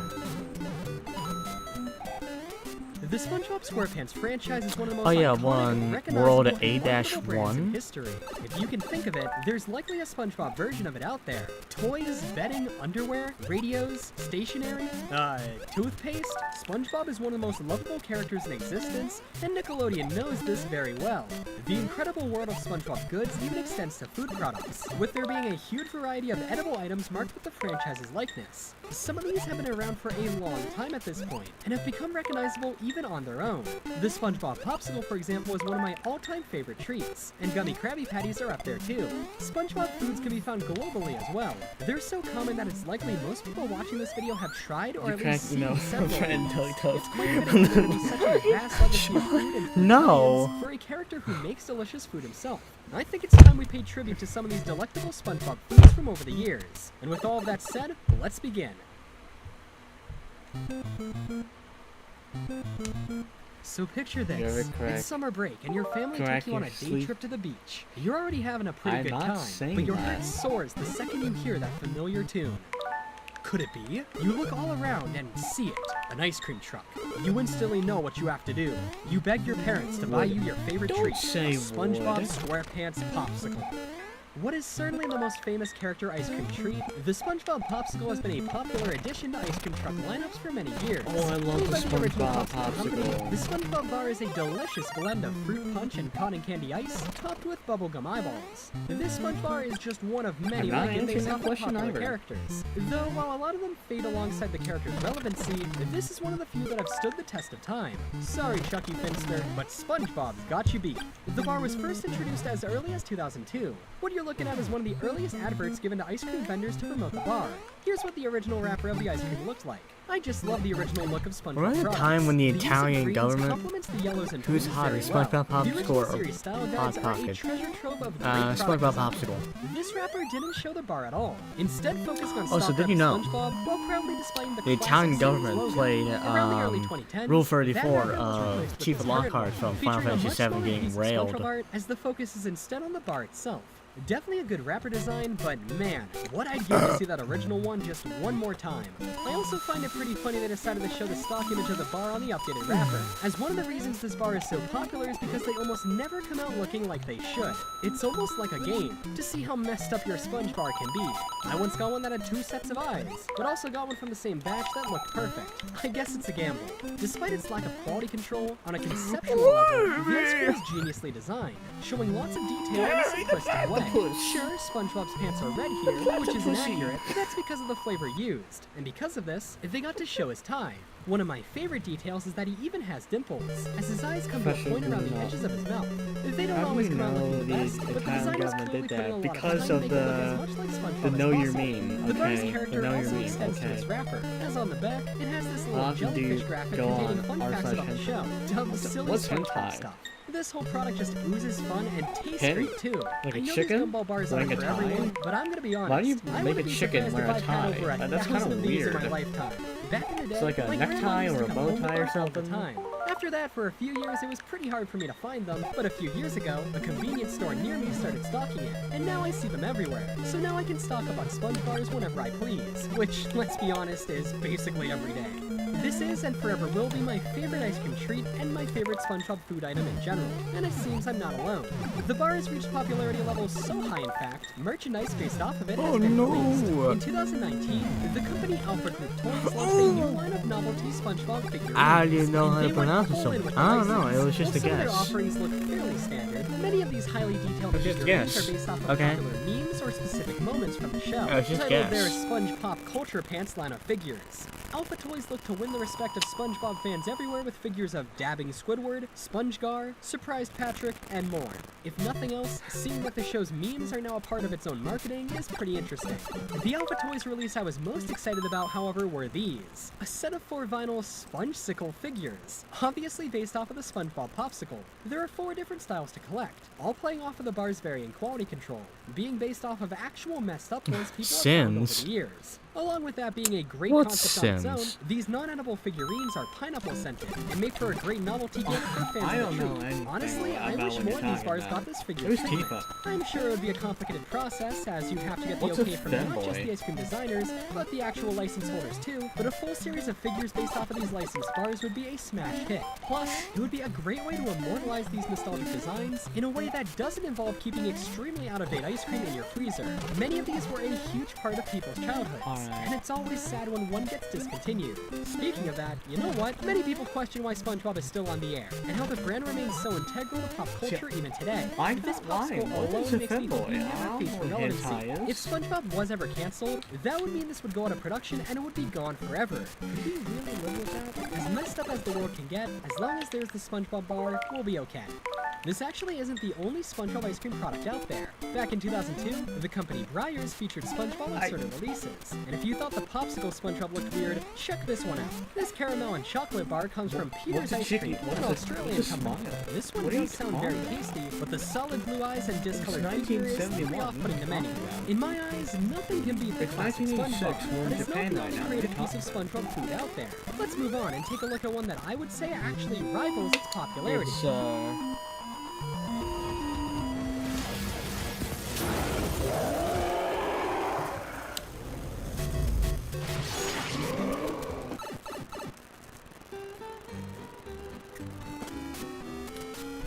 It's a universal feeling. We all wish we could try a Krabby Patty. Surprisingly, they've Ava never Rumble and released a Lava genuine Cricket. burger based off of it. But how could I you have can't such a recognizable piece of food in your answer show that and not question. make a Those are licensed product real based people off of that it? I know. That's where these come in. Gummy Krabby Patties. Yeah, move over, Twin Snakes. These are the real deal. As a gummy candy, this is in no way I don't wanna sandwich. offend them. But man, if the real thing is even half as good as these are, I totally get the hype. These bite-sized candies are made by the company Frankfurt, a well-respected candy company who produces many licensed items, with these being one of their most popular offerings. Gummy Krabby Patties have been around for a long time, likely as long as the ice cream has. Here I go to Their simple Woodstock design, 69 not or being Woodstock too far off 9. those generic gummy What's hot dogs and Woodstock? hamburgers you can find in places like convenience stores. The candy has 4 layers: a squishy top bun, a more solid but still chewy piece Is it of like lettuce, Homestuck? a pink patty, and a bottom Like bun. Homestuck, I don't Together, want they make anything. one of the best candies I've ever tasted. You can either You eat them know, in one bite or enjoy each layer separately, savoring The their Vizzy craft Pop is goodness. making a Here's look at one of the Homestuck earliest show? packaging styles. Each patty No, comes I don't think- individually wrapped in a plastic tray, with the No, wrapping they having ain't. fun SpongeBob art and designs. The candy was an instant hit, and it was so popular it's been made in various styles and variants over the years. There's of Alright. course the standard release, but the Look first it up, it variant was a this giant musical gummy Krabby festival. Patty, a What larger is sandwich you buy Woodstock? individually out of these store trays. Take a look at this style of packaging. It has the Nick Candy style branding, which you never see anymore, along with seldom seen but fitting art of SpongeBob. The Nick Candy brand was used on all Nickelodeon themed candies for some time, but has since been phased out. Over the years, they've gotten a little crazy with these variants, but I'm all for it. For example, here's a 1-pounder gummy Krabby Patty. Could I interest you in this gummy Krabby Patty lollipop? A lot of these variants are made for holidays such as Christmas or Easter. Similar to other candies like Reese's, they've made Christmas tree-shaped patties, Easter egg-shaped ones, candy corn ones, and even heart-shaped patties. These ones can often be found bundled Oh, with it's Valentine's Day it cards, is a making musical for a great festival. treat to share with your class, your significant other, Oh. or to eat all by yourself. More traditional variants include sour patties, as well as colored ones, okay. likely based off of Patty Hype. My heart will always belong to the Sponge Bar, but I think we can all agree that these are pretty dang good. Why pay hundreds for a 5-star dinner meal at a fancy restaurant when you could get a pack of these for a few bucks at your local grocery store? No other sandwich beats it. The Big Mac? Please. Five Guys burgers and fries? All 5 of them can sit down because they're not better than this. Alright. Now, not only is the snack pretty good, it's also left a huge cultural impact. For example, it inspired the acclaimed YouTube video Throwing a Giant Gummy Krabby Patty to the Fire, one of the all-time best videos on the site. With all the variants and styles that have existed over the years, this is for sure up there with the Popsicle as one of the all-time SpongeBob food kings, and it rightfully deserves to be. Just such a simple but great idea for a candy, and thankfully, it's one that even if the SpongeBob license ever expired, Frankfurt could probably keep making them, just as generic gummy hamburgers. They're not the easiest to find, as not a ton of stores carry them, especially not the huge bags, but they're up there with my favorite candies of all time. Sour Patch Kids, Mini M&Ms, and Gummy Krabby Patties. The 3 amigos of really good candy. Hey, tell me something. There's a delicious Subway food montage going on right behind me, isn't there? Yep, I can smell it. Well, that's gonna make it kind of hard to focus, but here we go. Yeah, I can You know, smell it too. sometimes a big Oh, meal yeah, I isn't can smell enough it to too, make you Peter. want to go to McDonald's. Sometimes rough. you need an extra kick. Yeah, something like that. With the inception of the McDonald's Happy Meal, fast food and toys have become forever linked. Did you know that McDonald's is actually the largest toy distributor in the world? They are thanks to how popular their Happy Meal toys are.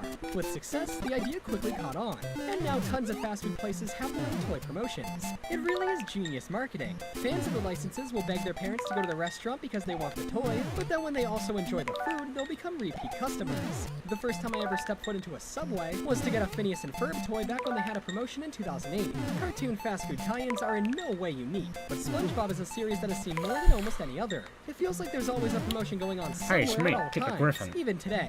All these made Oh, appearances is that at our many Dodson? restaurants. When it comes Go to kill SpongeBob herself. fast food toys, Burger King reigns supreme. In the United States, Burger King was the main fast food license holder for the show from 2001 to 2011. I'm sure these commercials and toys bring back a ton of memories. In June of 2001, they released their first set of toys and were included in every Big Kids meal. There were 7 toys to collect, all having I'd unique rather be on features Beast that allowed Games you to use because them I both on wouldn't land die. and the water, making for some innovative and on-brand toys. As per usual, the promotion lasted 4 weeks, and it proved to be very popular. In March of 2003, SpongeBob returned to the Big Kids meal with another set of 8 collectible toys. These were essentially a second wave of the toys, keeping what made the first set so popular, continuing to strengthen the bond between SpongeBob and Burger King. In 2004, when the SpongeBob movie was coming out, BK really kicked it into high gear, releasing 12 toys based off the film. The promotion launched on November 3rd, 2004, and would last until January 3rd, 2005. Along with the 12 toys, a full early animated commercial was produced too, along with tons of promotional material. In addition to the toys in the commercials, one of the most memorable forms of advertising Burger King did for the SpongeBob movie came in the form of these. Approximately 14 feet tall SpongeBob I know about inflatables these. that were hung on top of the restaurants. Hundreds of these were produced for the many Burger King locations nationwide, and promoted both the movie and the restaurants themselves. Yes. This actually used to be a pretty common form of Burger King $1 million marketing. is $1 million. A similar promotion was held with these inflatable Darth Vaders, which rode atop BK locations a year later in 2005 to promote the release of Revenge of the Sith. These were real eye-catchers. There was also this rather creepy-looking one for Shrek 2, one for Spider-Man 2, and Sonic one as Movie infamous 3. as the SpongeBob. Why is that? Well, for one reason or another, these Burger King inflatable SpongeBobs became the victims of countless cases of sponge napping. And they don't think he ran home to his pineapple under the sea, but one local restaurant wants to know, where'd SpongeBob go? A 14-foot tall version of the popular cartoon character SpongeBob SquarePants sat atop the Burger King on 21st Street in Lewiston for the last month. That is until the early morning hours yesterday. Lewiston police say sometime before opening Tuesday morning, thieves apparently made off with the inflatable structure. LPD says the only evidence they have so far stole are footprints on the SpongeBob. roof where ropes that held SpongeBob down.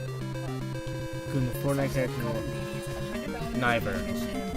Shopping. Let's do this. I had a Shortly after the promotion began, BK locations in over 10 states across America began reporting that their SpongeBob inflatables were stolen. The employees went to work and he was just gone. It seemed that during the night, there were groups of savage thieves who went to the restaurant not to vandalize it or anything, but to steal SpongeBob.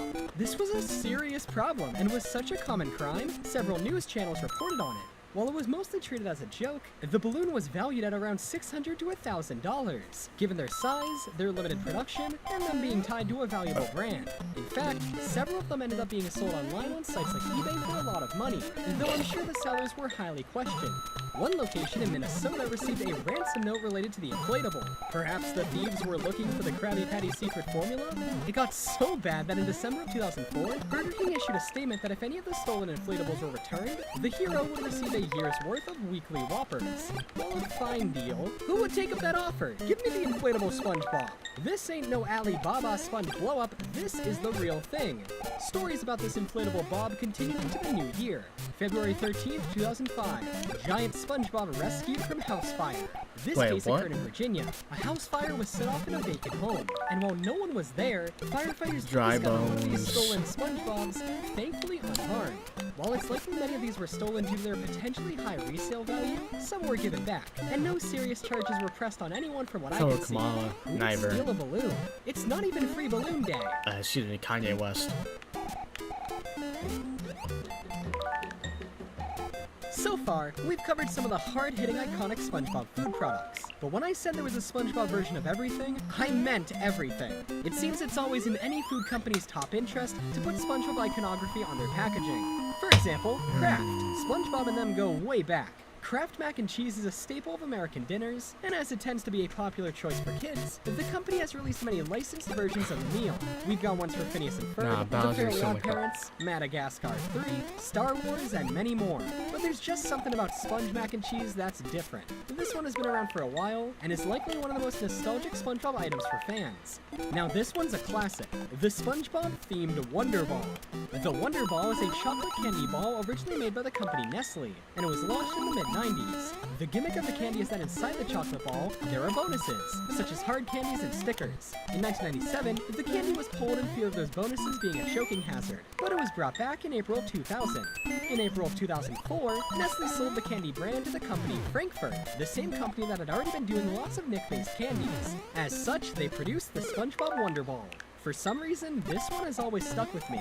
I don't have the best memory when it comes to stuff from my childhood, but one of the few times I remember being in a Toys R Us when I was younger was when I got one of these, probably around 2006. I even still have some of the stickers that came inside of it scattered around my house. The candy was eventually discontinued yet again, but in February of 2016, Frankfurt brought it back with more new licenses.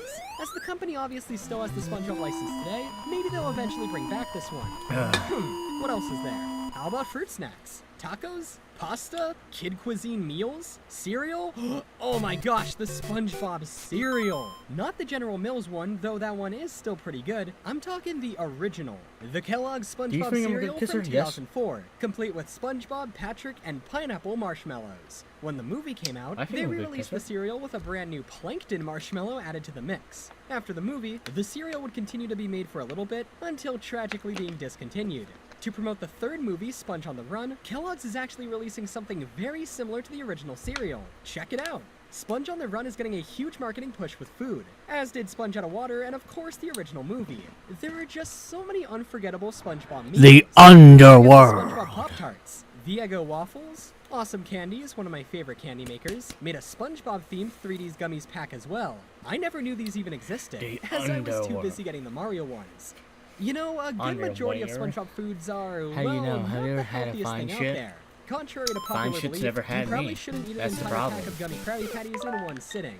In an attempt to make SpongeBob and Nickelodeon appear more health conscious, some healthy foods selling the brand exist as well, such as carrots, apple slices, spinach, and more. No, but who cares it about really that? was. Check out this SpongeBob lollipop.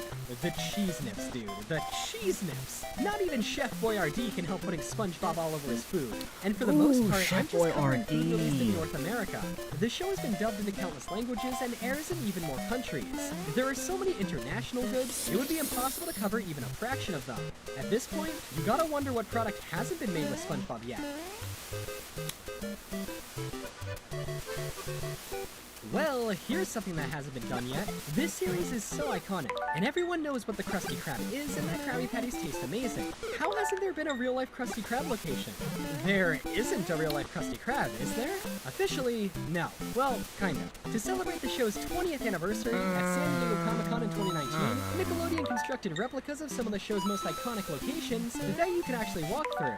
There was the Chum Bucket, Mrs. Puff's boating school, No, and the yes, fuck he the doesn't. Krusty Krab. No, the hell Unfortunately, he though, does this not. wasn't a real restaurant. I don't believe it was that just shit. a small part of the Nickelodeon animation booth at Now the one event. bit. It had lots of merchandise on display. It was full of fun references to Donkey the show. Kong Jr. and even ain't had some dying like really that. well done props and statues. There was even an activity where you could challenge yourself to make a non-edible Krabby Patty as fast as SpongeBob does. Yeah, no real food, but it sure had the look. Still though, it wasn't a Krusty Krab restaurant. Unfortunately, a Viacom-sanctioned one has never existed.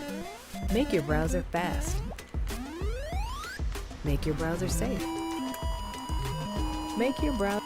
But over in Palestine, there's an unofficial one, or at least there was. Over in the Middle East, there's a Palestinian enterprising company named Salta Burgers, and on August 11, 2014, they opened up a little restaurant in West Bank, Palestine, called the Krusty Krab. And, yeah, it looks the part. It's got the proper decor. The cashiers take orders in the same boat that Squidward does. The tables look good. It's pretty spot on, which is surprising because, yeah, this restaurant and the company Salta Burgers have absolutely no affiliation with Nickelodeon, Viacom, or anything to do officially with SpongeBob. The owners thought, hey, you know what would be a great idea? And they did it! Now, concrete info on the current state of the company is unclear, but from at least 2014 to 2016, families could enjoy dining at a restaurant just like the one in the show. The company also commissioned these, wonderful character statues that were placed around the building. I quite enjoyed this Patrick one. There was a lovely Mr. Krabs outside the restaurant too. They were a little unnerving, but hey, it's not the Krusty Krab if SpongeBob isn't there. You know what all of this reminds me of? These statues especially. Have you ever heard of Storybook Glen? This is a park in Scotland, now known as the Den in the Glen. It's a place famous for its bizarre, bootleg statues, based off of famous fairy tale and pop culture characters. It's where Mr. Cha-Cha Real Smooth comes from. Copyright law doesn't scare these people, and it certainly doesn't scare Salta Burgers. With that said though, it's not likely they're still in operation. Little has been posted about it officially since 2015, just a year after it opened. However, there are some photos of it in 2016, still donning the SpongeBob theme. There have been some recent Google reviews of it, but it's entirely possible that Salta Burgers has converted it into a nondescript restaurant, one that isn't so obviously bootleg. Those reviews, though, are a great source of photos of the establishment. Just take a look at some of these. I'm sure those who went here will never forget the experience of eating a 3.5-star burger while being surrounded by SpongeBob decor. Here are some extremely good images from before the restaurant opened, showing a bleak, dilapidated building from before it opened its doors to the public. Thank goodness these photos exist. If this place is gone now, we don't want to lose proof that all of this happened. I wonder if those statues still exist. Ah man, being honest, would you dine at a place like this, knowing it's a completely unauthorized endeavor? It's a great concept, but I don't know. I guess it would be worth a visit if nothing else. You really gotta see this in person. Also, while it was completely unofficial, the restaurant did have some SpongeBob merchandise for sale too, which I guess is fitting. I say hats off to Salta Burgers. This was a serious undertaking, and even though the results were a little lackluster, to set out to give fans the chance to eat at the actual Krusty Krab is admirable. While an odd story, it's not an entirely unique one. Around the world, there have been many unlicensed Krusty Krabs. Over in Indonesia, this slightly less accurate but still cool one existed. Over in Moscow in 2016, this really nice looking one opened. Look, they've got Krusty Krab pizza. This one looks great. I love all the custom art around the building. There was one in Texas that was sued by Viacom. Nice. There was one in Costa Rica, and that got shut down. This one in Puerto Rico is strange as it doesn't look anything like the one from the show, but later changed its name to make the K in Crab the proper C. Moral of the story, you probably shouldn't open a fan-run Krusty Krab restaurant. It's pretty ironic that companies would rip off a restaurant ran by a character obsessed with money, likely simply in hopes to get more customers through their doors. Though some of them do look like they had a lot of time put into them. And then there's this. Un lugar distinto para tu paladar. Lo encontrás muy cerca tuyo. Crustáceo Cascarudo, sandwichería. Encontrate con lobitos, milanesa, matambre, pizza.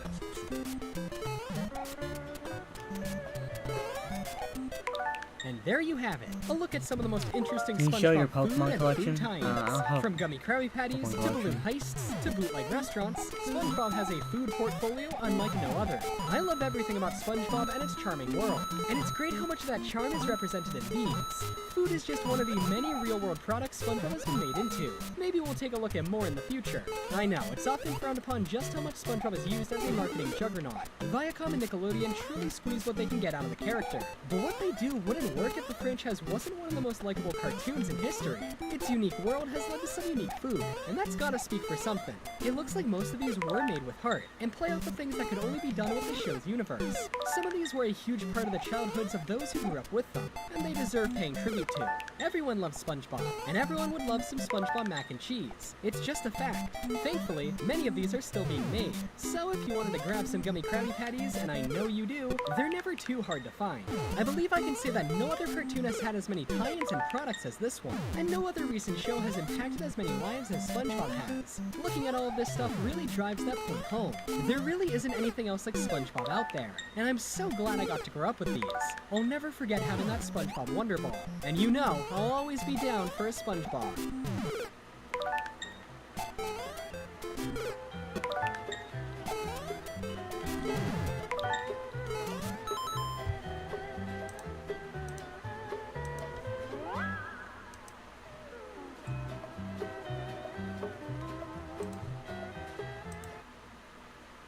Limu Limo at your service. Here to help you save hundreds by customizing your car insurance with Liberty Mutual. Probably should have gone the other way. Only pay for what you need. Liberty, liberty, liberty, liberty. Ah, yes, the movies.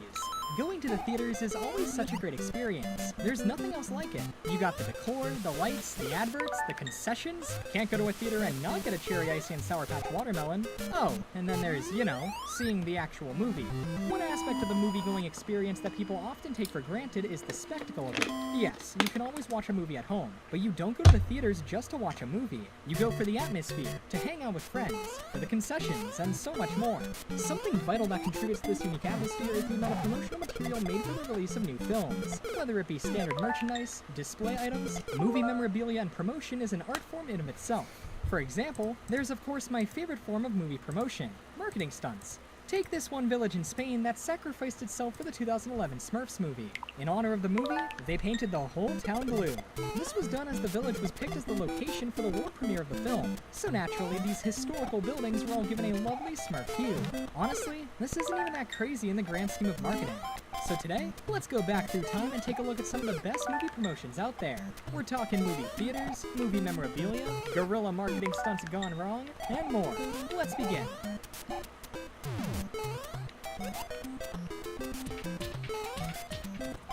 One of the most memorable parts of going to a theater is seeing all the in-theater items made by marketing teams for their movies. Posters, standees, sometimes even statues, all made to be displayed leading up to and during a film's release. Many theaters have these displayed all over the place. They're definite eye-catchers. These are produced for pretty much any movie that gets released in theaters. They made some lovely ones for, again, the live-action Smurfs movies. Check out this Standy Statue combo for Scoob, a movie that didn't even release in theaters. Stuff like that makes you wonder, what happens to these when a theater is no longer showing a film? Well, it depends on the item. For posters, they usually just throw them out. A lot of the time they get sun-faded or ripped before they get taken down, so they aren't worth saving. But for the higher quality items like statues, some companies take them back and store them away in places like warehouses. For example, here are some shots of some Warner Brothers statues stored away. Shaggy has seen better days. I love these promotional statues, and not just ones made for movies. Ones for video games, theme parks, they're all great, especially when people discover old ones still being used in modern times. They're This giant Crash chipmunks. Bandicoot statue was made for E3 1996. They're chipmunks, It was later found at dog. an arcade in Oregon, and after that arcade closed, it moved to a family fun center in Washington. You can see that after all those years and moves, he's not in the best shape, and no one actually knows where it is nowadays. That's what usually happens to these. Sure, they're wonderfully made large statues of iconic characters, but they're made for marketing. In the eyes of companies, once their product is out there, there isn't much need to keep these around. You'll find tons of images of these just destroyed. Though if you have the skills, restoring them makes for a great project. But that's the unfortunate truth with a lot of this stuff, and why it's great whenever preservation is possible. After a movie leaves theaters, a majority of this gets thrown out. Think about how it'll be in 100 years, when someone's digging through a junkyard and they find a theater Can I borrow your statue. fit card? Unfortunately, the only way to get a lot of these statues would be to know someone involved with their production, though they are sometimes given away. Some do end up with collectors, but those that don't often meet a grim fate. Moving on from statues, there's of course the items that theaters give away with tickets of the film, such as the popular Pokemon cards released for the movies, and these Spider-Verse earbuds. There are also pieces of merchandise made to be sold exclusively at concession stands, but I'll talk more about those later. It's great to see when a movie production can go above and beyond simple marketing for a film, doing unique promotions that'll leave a lasting impact on the viewer, enriching their relationship with the film and that much more. I'm not saying we all need to be TJ Miller parasailing for the Emoji Movie, but this stuff goes a long way with making your movie even more special. Imagine being able to build an app with your name on it, just by thinking about it. No. Meet Base 44. No. The lead up to the Sonic the Hedgehog movie was one of the most fascinating movie hype We don't experiences want I've ever anything about witnessed. From the initial collectors doing announcement in, here. 2014, to the rumors, the leaks, and its release, Just kidding, it's I something love I'll Murder never Guns. forget. When I actually saw the movie, it was honestly one of the best theater experiences I've ever had. Everyone in the theater was having a blast, laughing at it all. To the group of people who asked us to say meow on cue, you guys were great, and I hope you're all doing well. You too, guy who screamed yes when Sonic called Robotnik Eggman. To promote the movie, a good amount of merchandise was made and released, some of which has become meow. elusive. Despite being an American movie, Well, that a was lot of the awkward. merchandise was made exclusive to other regions around the world. Over in Japan, there was a promotion where if you reserved a ticket for the film They literally early, store you got this nuts in baby their Sonic cheeks. keychain figure. Though the movie was Shut delayed the over there, which hell complicated up. things, at least you got this You guy. crack yourself. One of my personal favorite items made for You the movie shut would be up, this too. gold ring frisbee. Not because of the item itself, it looks like nothing more than a toilet seat. The real gold is its packaging.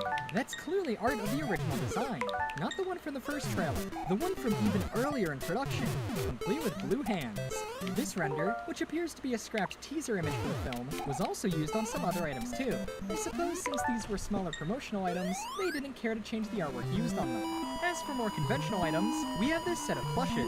These were made by a company named PCO Group. And what makes them stand out is that they were only available to be purchased at actual movie theaters. So while you were grabbing your Cherry Icy, you could also get one of these. As such, they were never released in retail stores, and to make them even more elusive, were only released in Germany and Russia. I have this set that came from Germany. They're pretty nice. They have a few design quirks, but overall, pretty good for theater plushes, I guess. Much like the toilet seat, the design used for these plushes looks pretty close to the original look of Movie Sonic, at least in terms of their eyes and shoes. But the final plushes look much better than their original prototypes, which, yeah, at least these guys have shoelaces. PCO also released these bottle caps, featuring lovely figurines of Movie Sonic. And of course, here are the prototypes. These pieces are lucky they were able to get redesigned before release. Sonic's redesign was done fairly late into production, so many companies had already spent a lot of resources creating stuff based off of the original design. Jakks Pacific, for example, had to release their Baby Sonic plush as is, along with this figure that was part of a playset. That Baby Sonic keychain also fell victim to this, as he's barefoot, something that shouldn't even have been considered for any Sonic product at all, and yet there it is. Then there's the Build-A-Bear, which was also clearly not the finalized Sonic, given his almost blue eyes and laces. In Mexico, there is this little head plush, as well as this popcorn bucket, which was also available in Thailand. And there's a completely different popcorn bucket from Taiwan. Then of course the Germany and Russian stuff, and even more than that. It's nice the Sonic movie had plenty of merchandise released for it, even if some are incredibly hard to find and keep track of. This is sorta related. The way Sonic's design leaked was from a style guide made for merchandise that was revealed early. It seems most of the merchandise made for this movie was made based off of this. This means that after it was decided to redesign Sonic, it wasn't just the movie that needed to be redone, so did all the physical items. I remember when this stuff leaked so clearly. It's super weird to look at now. I wonder if this art will ever be released in full resolution. Probably not. Sega and Paramount are most likely keeping this as locked up as they can. This version of the style guide went almost completely unused, besides this one Halloween costume. Even Sonic's final design was leaked, as an image of this standee was released before the second trailer. It's clearly not uncommon for aspects of movies to be leaked through these pieces of merchandise.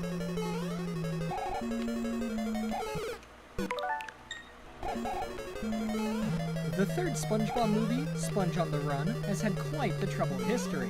It was originally scheduled to be released in 2019. That would have been great, as that year was SpongeBob's 20th anniversary. But after several rewrites and a new name, Sponge on the Run was set for a May 2020 release. However, due to circumstances outside of Paramount's control, the film saw many more delays and ultimately released far outside its original window. This created an interesting scenario, one where the film was delayed only a few months before it was set to come out, so the film was pushed back after products made for it were already in stores. Promotional items and tie-ins for films generally start showing up long before they come out in theaters, and that's what happened here. This actually isn't too uncommon. The same thing happened with Minions: The Rise of Gru, and it's been an issue in the past as well. For example, it happened with classics like Food Fight and Hoodwink 2. With Food Fight, there were products made for the original version of the film, the one that was planned to be released in 2003. But when a majority of the film's assets were apparently stolen, much of the film needed to be remade, resulting in the 2012 disaster we know today. But a few relics from the original version still exist. Hoodwink 2, Hood vs. Evil, was originally slated to come out in early 2010, but due to internal disputes it was pushed back to April 2011. Despite this, Burger King released toys for the film in January of 2010, an entire year before the movie would come out. Going back to SpongeBob, in early 2020, theaters began receiving posters and complex standees for the movie, all displaying the May 2020 release date. we beat Smart Bros. SpongeBob on the Run branding too, some even having offers to win a free movie ticket. All these would become outdated and/or invalidated by the film's delays. Your Pop-Tarts likely won't get you that ticket, unfortunately. One company that's been hit really hard by these delays is PCO Group, the same company that produced those Sonic items. On their website, under the movie promos category, you'll see tons of products they designed for films like Trolls World Tour, Scoob, Minions: The Rise of Gru, Peter Rabbit 2. Man, these guys were hit hard by 1, 2, 3, 4, and 5, Sponge on the 6, Run. 7, 8, 9. Well, the site still calls it by its original name, It's a Wonderful Sponge, but the point here is this company produced many in-person theater-exclusive items. Oh yeah, let's for a play bunch of some movies Urban that never even made it to Championship. worldwide theaters.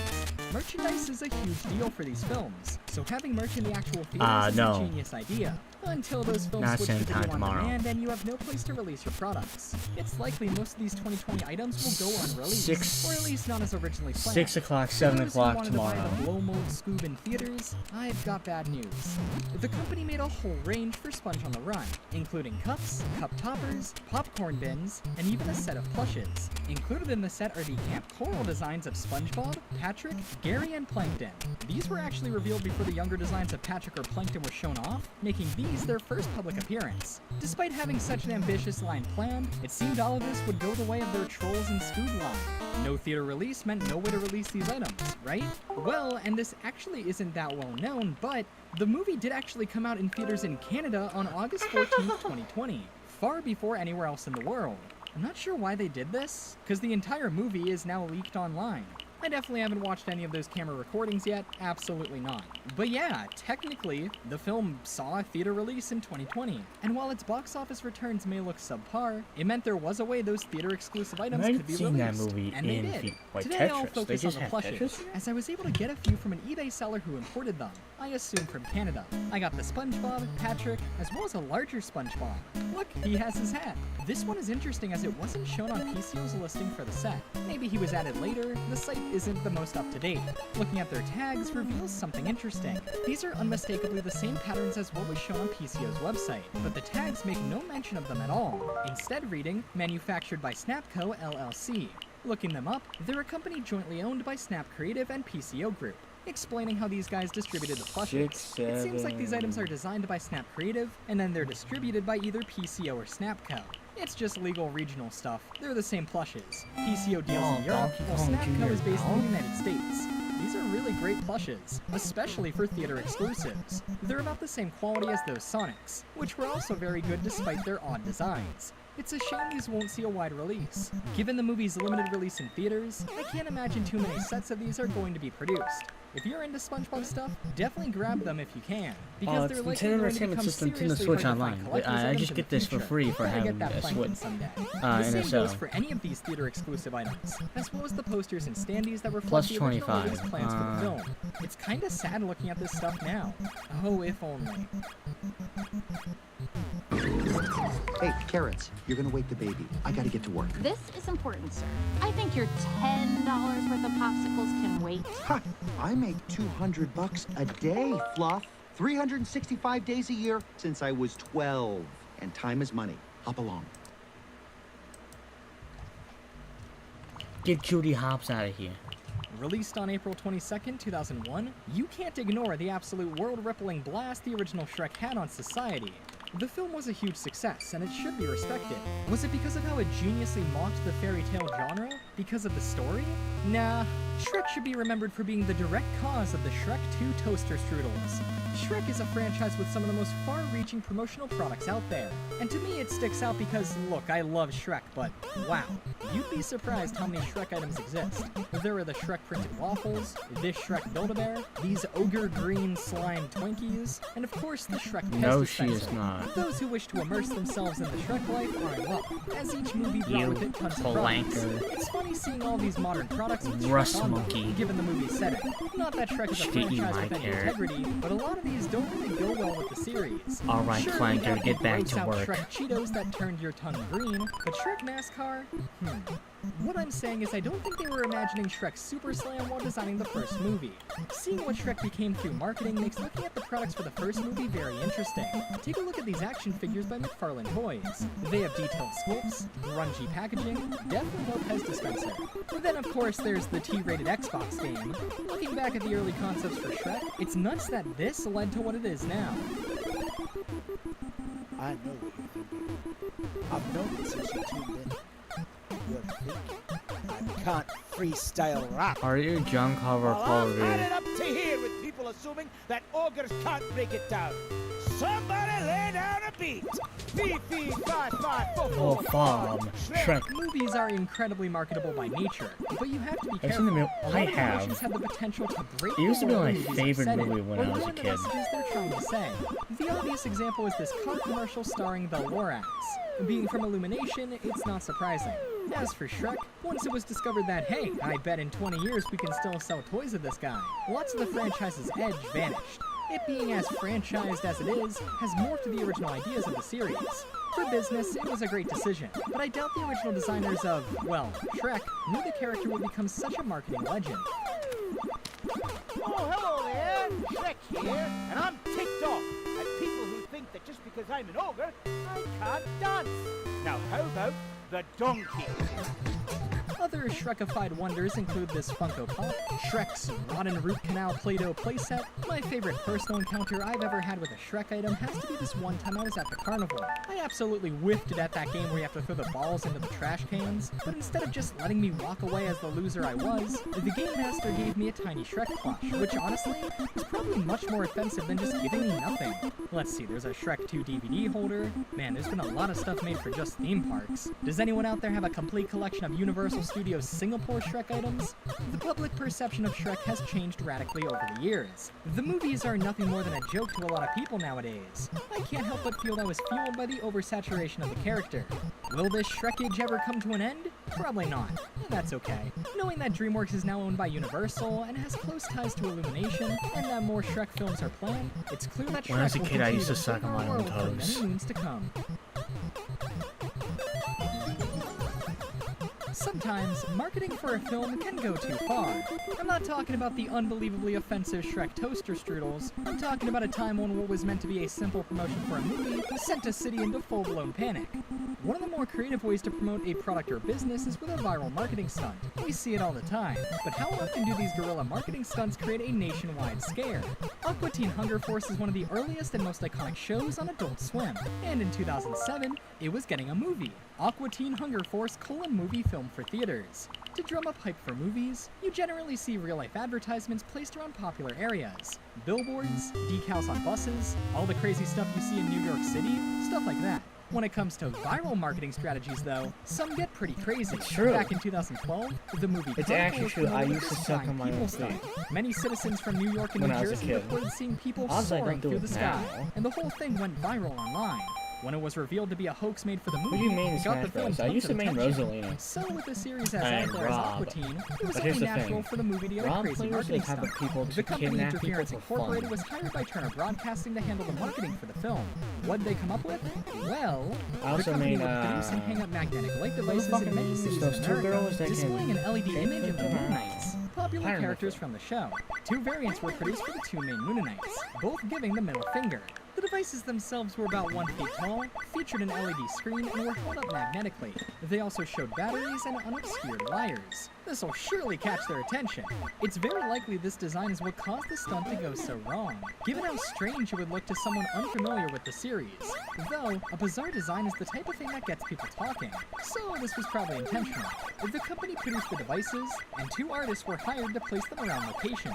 Planning began in November of 2006, when a Boston visual Curry's artist who going. goes by Zeblo I know, met he with a man is. named John, who Such a worked for cool guy. Interference Inc.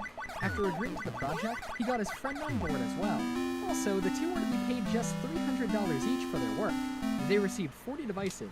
20 of the lights were hung up in the middle of January, and the rest on the 29th. The devices were spread across America. Boston wasn't the only part of the US where they were located. Being a marketing stunt, they were set up nationwide, but it seems Boston were the ones that noticed. On January 31st, 2007, at 8:05 a.m., one of the devices was spotted by a passenger in Boston, who then promptly contacted the police. Shortly after, the Boston Police Department and Fire Department came to the scene, and they concluded the device could potentially be a bomb. Wait, what? So they destroyed it. The city of Boston was put on lockdown, with fears that the devices were part of a already in motion terrorist attack. Between 2 and 3 p.m. that same day, a police analyst identified the character and realized this was a publicity stunt. Promptly, Turner Broadcasting issued an apology.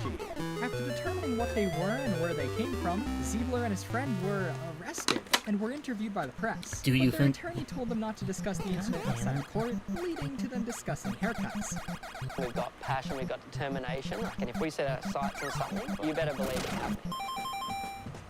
No. We always felt like no, our content no, was no, all about no. entertainment and being fun, but there was also this. I think my dreadlocks are pretty nice and they're gonna keep growing for a little while.